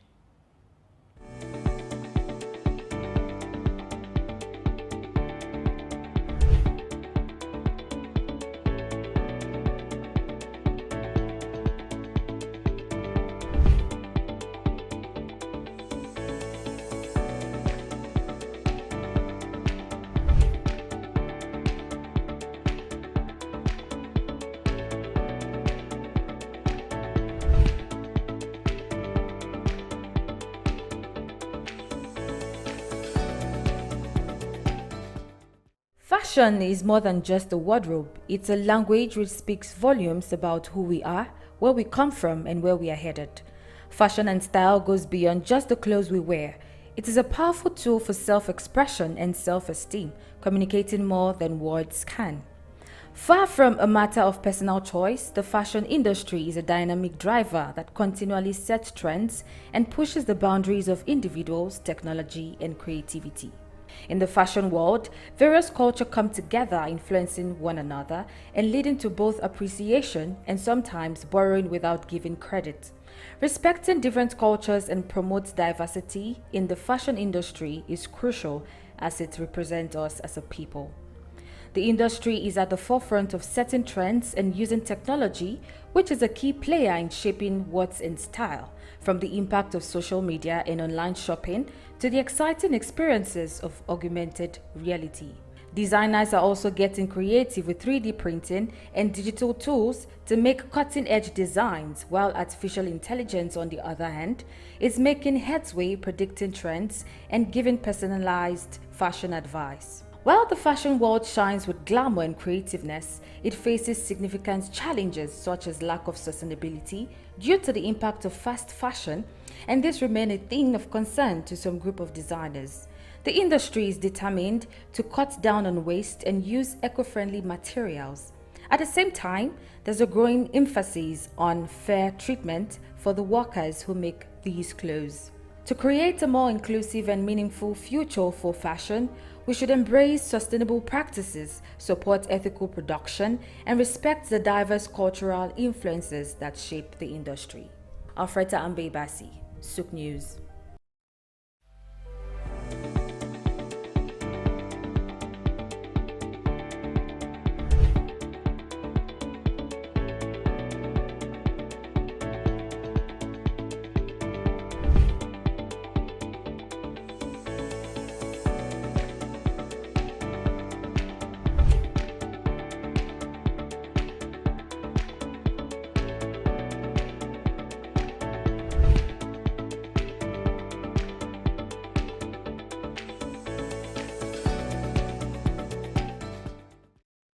How can indigenous languages be promoted in a country like this? Statistics show that less than 10% of Nigeria, the population of Nigeria, has have access to health insurance. You imagine if our population is about 200 million. And, This is Early Exchange, shaping policy, advancing development. All right, it's time for us to look at the contributions of the fashion industry to Nigeria's GDP. As of 2021, the fashion industry contributed 0.24% to Nigeria's GDP. That you may think small, but when you look at the number of persons that are under the employ of the fashion industry, you'll appreciate that contribution. It has gotten better, and we're hoping it will get better. That's why we're joined by Babajala Ikpega, who is the chairman and founder of EMC3, is a fashion designer and has been at this for quite some time. So he will talk to us about some of the thriving sectors in that industry, because the fashion industry comprises of different sectors. You have the textile, you have those who are also into footwear, different parts, accessories. So it's a combination of different sectors. That's what makes up the fashion industry. Thank you for joining us on the show this morning. Thank you for having me. Very very much. It's Good our morning. pleasure. Good morning. So you look very much a fashion designer. I am in no doubt that your works to speak that. Well, thank you very much, Bessie. I am, in a way, a fashion designer, but primarily I'm a content creator. I create content for brands and I articulate my clients' messages to their customers.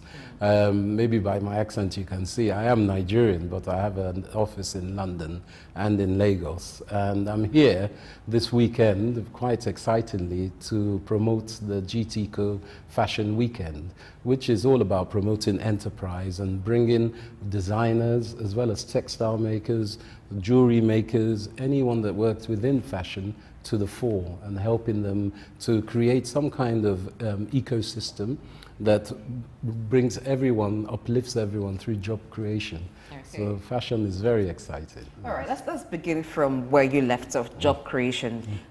I'd like to know the sectors that have contributed more to that.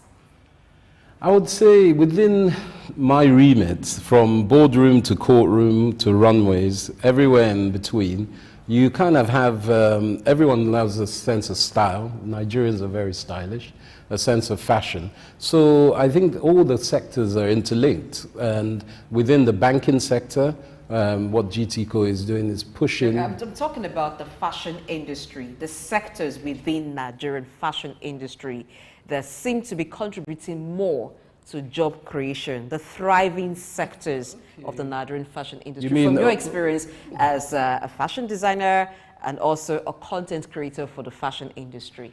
I would say specifically the sectors within fashion are cloth making, of course, adires, you have as well as agbadas, all kinds of styles of gillies as well.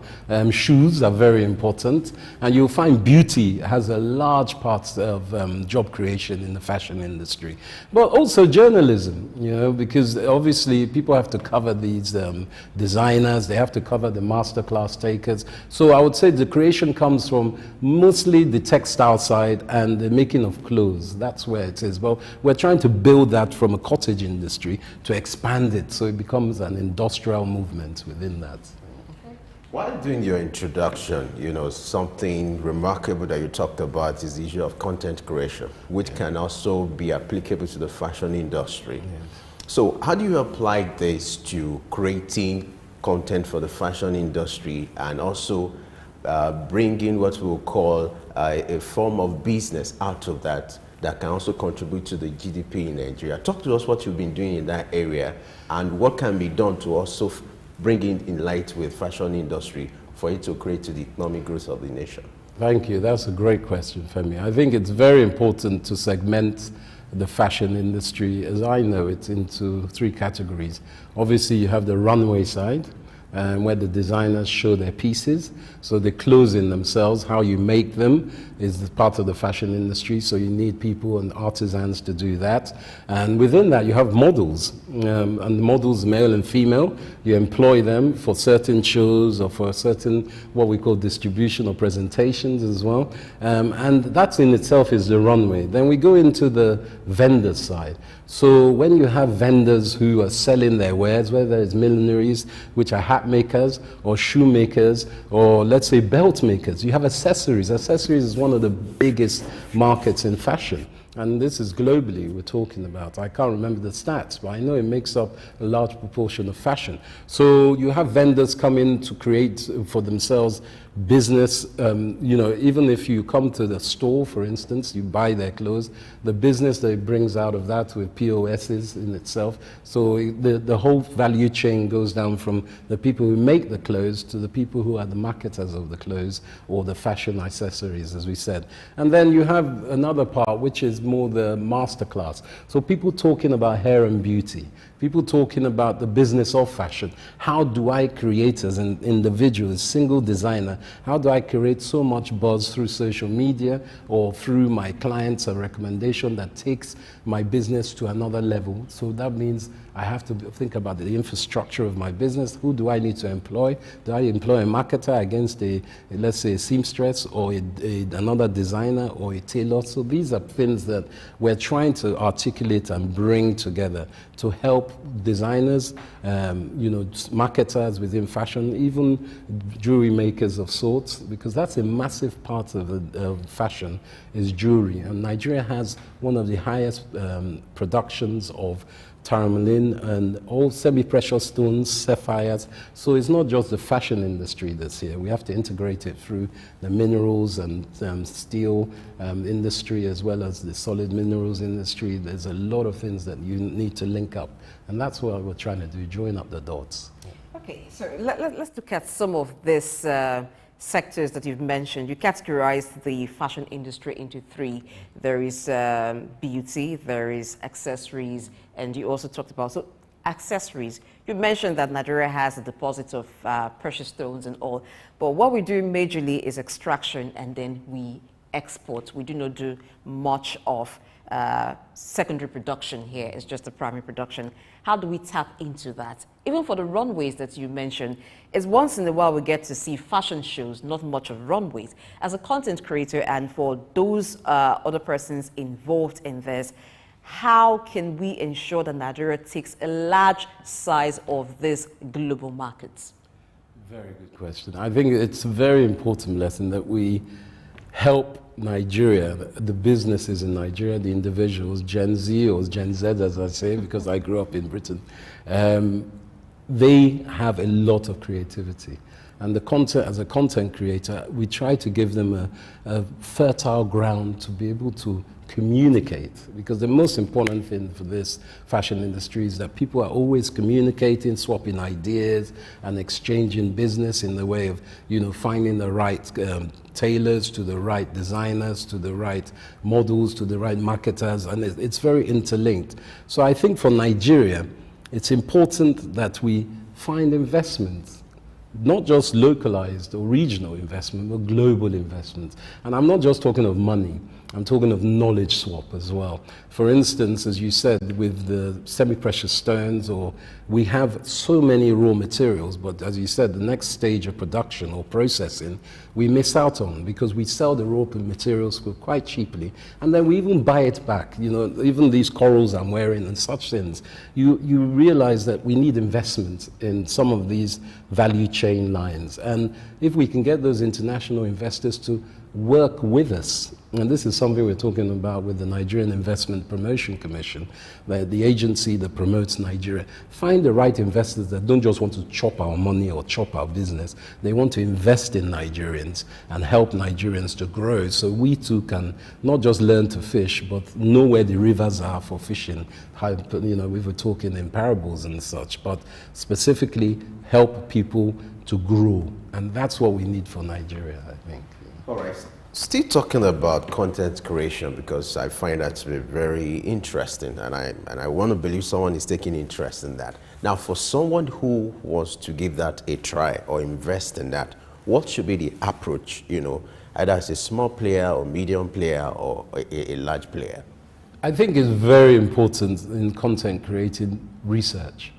As we all know, growing up in school, our mom and dad say, you have to do your work, you have to study hard, and that's part of the research. And when you finish school, you don't stop researching. It's very important as a content creator to go online. Online is free to a certain extent. Obviously, you pay for your package, but you can free run and research online other content creators, what's going on in the market, see where things are internationally. Nigeria is at the forefront of music, for instance, with the Afro beats, taking over, and that comes from the background of Fela Kuti. But people don't know in the world who Fela Kuti is. So if you start doing your knowledge research on fashion, for instance, where did those materials come from? Where did those patterns come from? See where they originate from. A lot of them originate from Africa. As Pablo Picasso, the great artist, once said, good artists borrow, but great artists steal. And they've taken a lot from Africa. So you have to see where the content comes from so you know how to emerge it in a new style. And I think research is very important. Read magazines, read fashion blogs, just see what's going on out there so you can find out where your edge and niche are. Small, small. Okay, talking about emerging, what are the emerging trends in the fashion industry? Where's the market tilting to right now? I think, from what I've seen, and I am no masterclass taker of this, but from what I see, colors. There's an effervescence of colors coming in. The world is in a surreal time. There's a lot of harshness going on internationally as well as nationally. We know austerity measures and inflation are both at the same time happening, which is a strange thing. But people are seeming to come out with vibrant colors. There's a celebration of African colors. When you go to a wedding on Saturday, as one does sometimes, you see the effervescence of colors, the kaleidoscope of colors. And that is seeping into the fashion world now. We just had London Fashion Week in London. We got the GTCO Fashion Weekend. You'll see it's a lot about colors. It's about promoting colors and positivity, because even we have a great model coming, Jordan Dunn, and she's going to be speaking about mental health. That's very important for us in fashion. So colors helps that key code to uplift you. And hairstyles, hairstyles are coming up, and hair trends are coming up. So fashion is the cloth, of course, colors, but also ladies' hairstyles and men as well. So what you just talked about describes the very essence of African fashion. What does that mean for African fashion business right now? I think it's something to be celebrated. We need to find our own square roots, as they say, and use our heritage and our culture to exacerbate who we are. Because we're coming from England just 2 days ago. I know a lot of British and Europeans, they love the African culture. They don't want us to copy them. They actually want to copy us, to be quite honest. So if you have a natural style or a natural trend or theme that you're working with that comes from your own state, your family, use that. So I think the trends are very important to be almost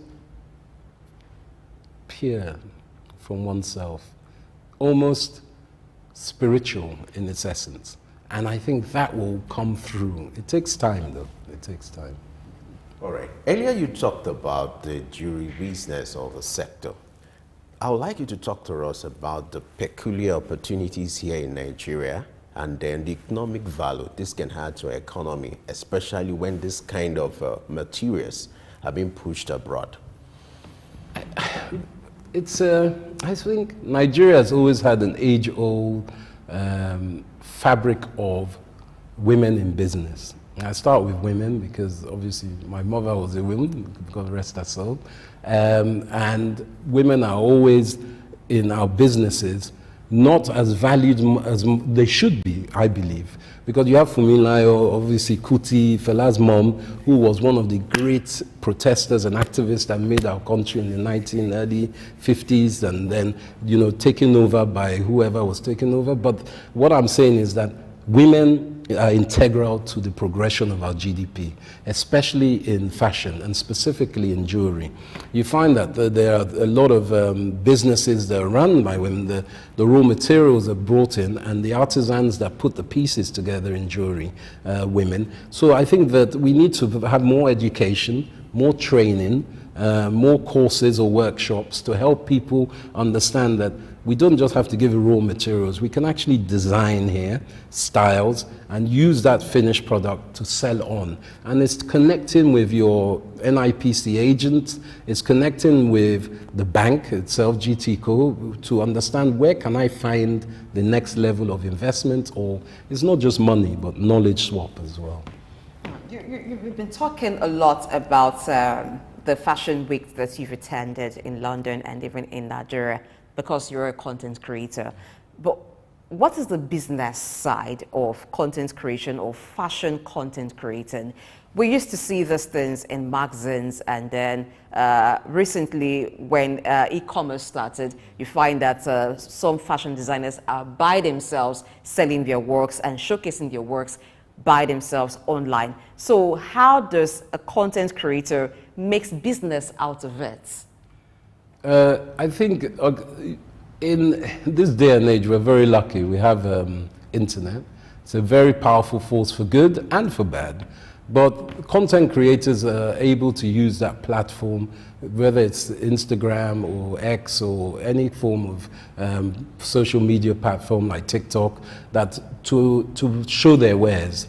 So for people who see these wares, they have an attraction that say, I like that cloth, or I like that jewelry, I like that gele, or whatever it is, I want to buy it. So as a content creator, I have to make the environment attractive enough for my clients, who may be the designer or the bank, to entice people. You don't need millions and millions of people liking your actual page. You just need people buying your goods. So it's how you package it and what you're selling is very important. And the packaging is how you have your processes set. Is it easy to maneuver?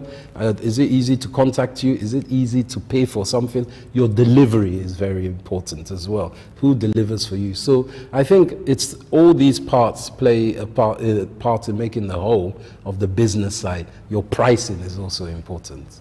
All right. Let me give you the opportunity to talk about the GT Co. You keep talking about maybe we could collaborate or do businesses together. All right. So what advantage is inherent in this kind of platform? What opportunity will it bring on board to help the industry and the contribution to the GDP?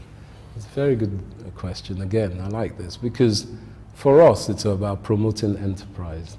And the key is to link up the dots in the fashion industry, to banking, to manufacturing. I've talked about, solid minerals and our resources and diversification of our resources to make fashion grow. So within the GT Co Fashion Weekend, which is this weekend, 11th to 12th at Water Corporation Road, Oniru, we have three parts. The main part for us is the stalls. We have 120 stalls of fashion labels that are being set up. So everyone is welcome. It's free to enter. There's no problem. When you come, you can get online as well, Wi-Fi, to come to the venue. The venue is so big. It's the biggest arena of its kind in Africa. It's Africa's finest being shown and actually promoted them individually. Okay, what we're actually asking is this. For shows like that, even the London Fashion Week that you attended, what's the impact on the fashion industry? How does it bring business to the fashion designers and to those who are in that sector? 40,000 people in 2 days is business. That's what I call business. I didn't need 40,000 likes on my page. What we do is people come to the arena and they buy. So when you have footfall of 40,000 people in 2 days, even sometimes 60,000, we're not sure tomorrow and Sunday, we'll know after that, they come and buy. And for us, it's very important they buy from all these designers and all the people working in fashion. And that's the main thing. And they come and learn in masterclass, knowledge swap, and they come and see the fashions on the runway. So it's buying. Buying and selling is key. All right, so from what you've also talked about, you've shown a collaboration from the finance sector, manufacturers and all of that come into the fashion industry. But before this time, the fashion industry had not gained much attention from the financial sector. There's not been much collaboration. So what has been that thing missing that is beginning to be revealed now to the financial sector about the fashion industry? By this, I'm asking, what are the opportunities there that have not yet been explored? I think everyone we have over 200 million people in Nigeria. And I would say a large amount of them are the youths, as we know, statistically, under 30. And they're very interested in two things. Obviously, many things, but specifically clothes and food. So the banking industry realized that the clothes is very important, or how you dress, your fashion. And what they're trying to do is help people within fashion with small loans, facilitation of bank accounts. SMEs make up the biggest part of any country's gross domestic product. So give them the fertile ground to be able to expand their business and even to market their business. And that's what it's about. It's a marketplace. All right. As we wrap up, I would like to know what kind of intervention or kind of policy are you expecting from the federal government to be able to maximize the potential inherent in fashion industry in Nigeria? I would say very important is communication, identifying the fashion industry as is being seen with the music industry as a huge potential export of Nigeria and import, because we have a lot of people who are coming flying in for this event. But I think the government policy should be to allow opportunities with policies, maybe grants as well for fashion designers to expand the value chain. That's the most important. All right, finally, I would ask you, there are different kinds of journalism. You have sports journalism, you have fashion journalism, which you also talked about. It's visibly seen at the runways. But in this part of the world, it's not very much appreciated. We do not have much of that ongoing. In other climes, lots of designers would strive to gain the attention of fashion journalists, just to be written, just to have their piece written and even being critiqued by them. What does this do, or what will it do for Nigerian designers when we have, if we have that a lot?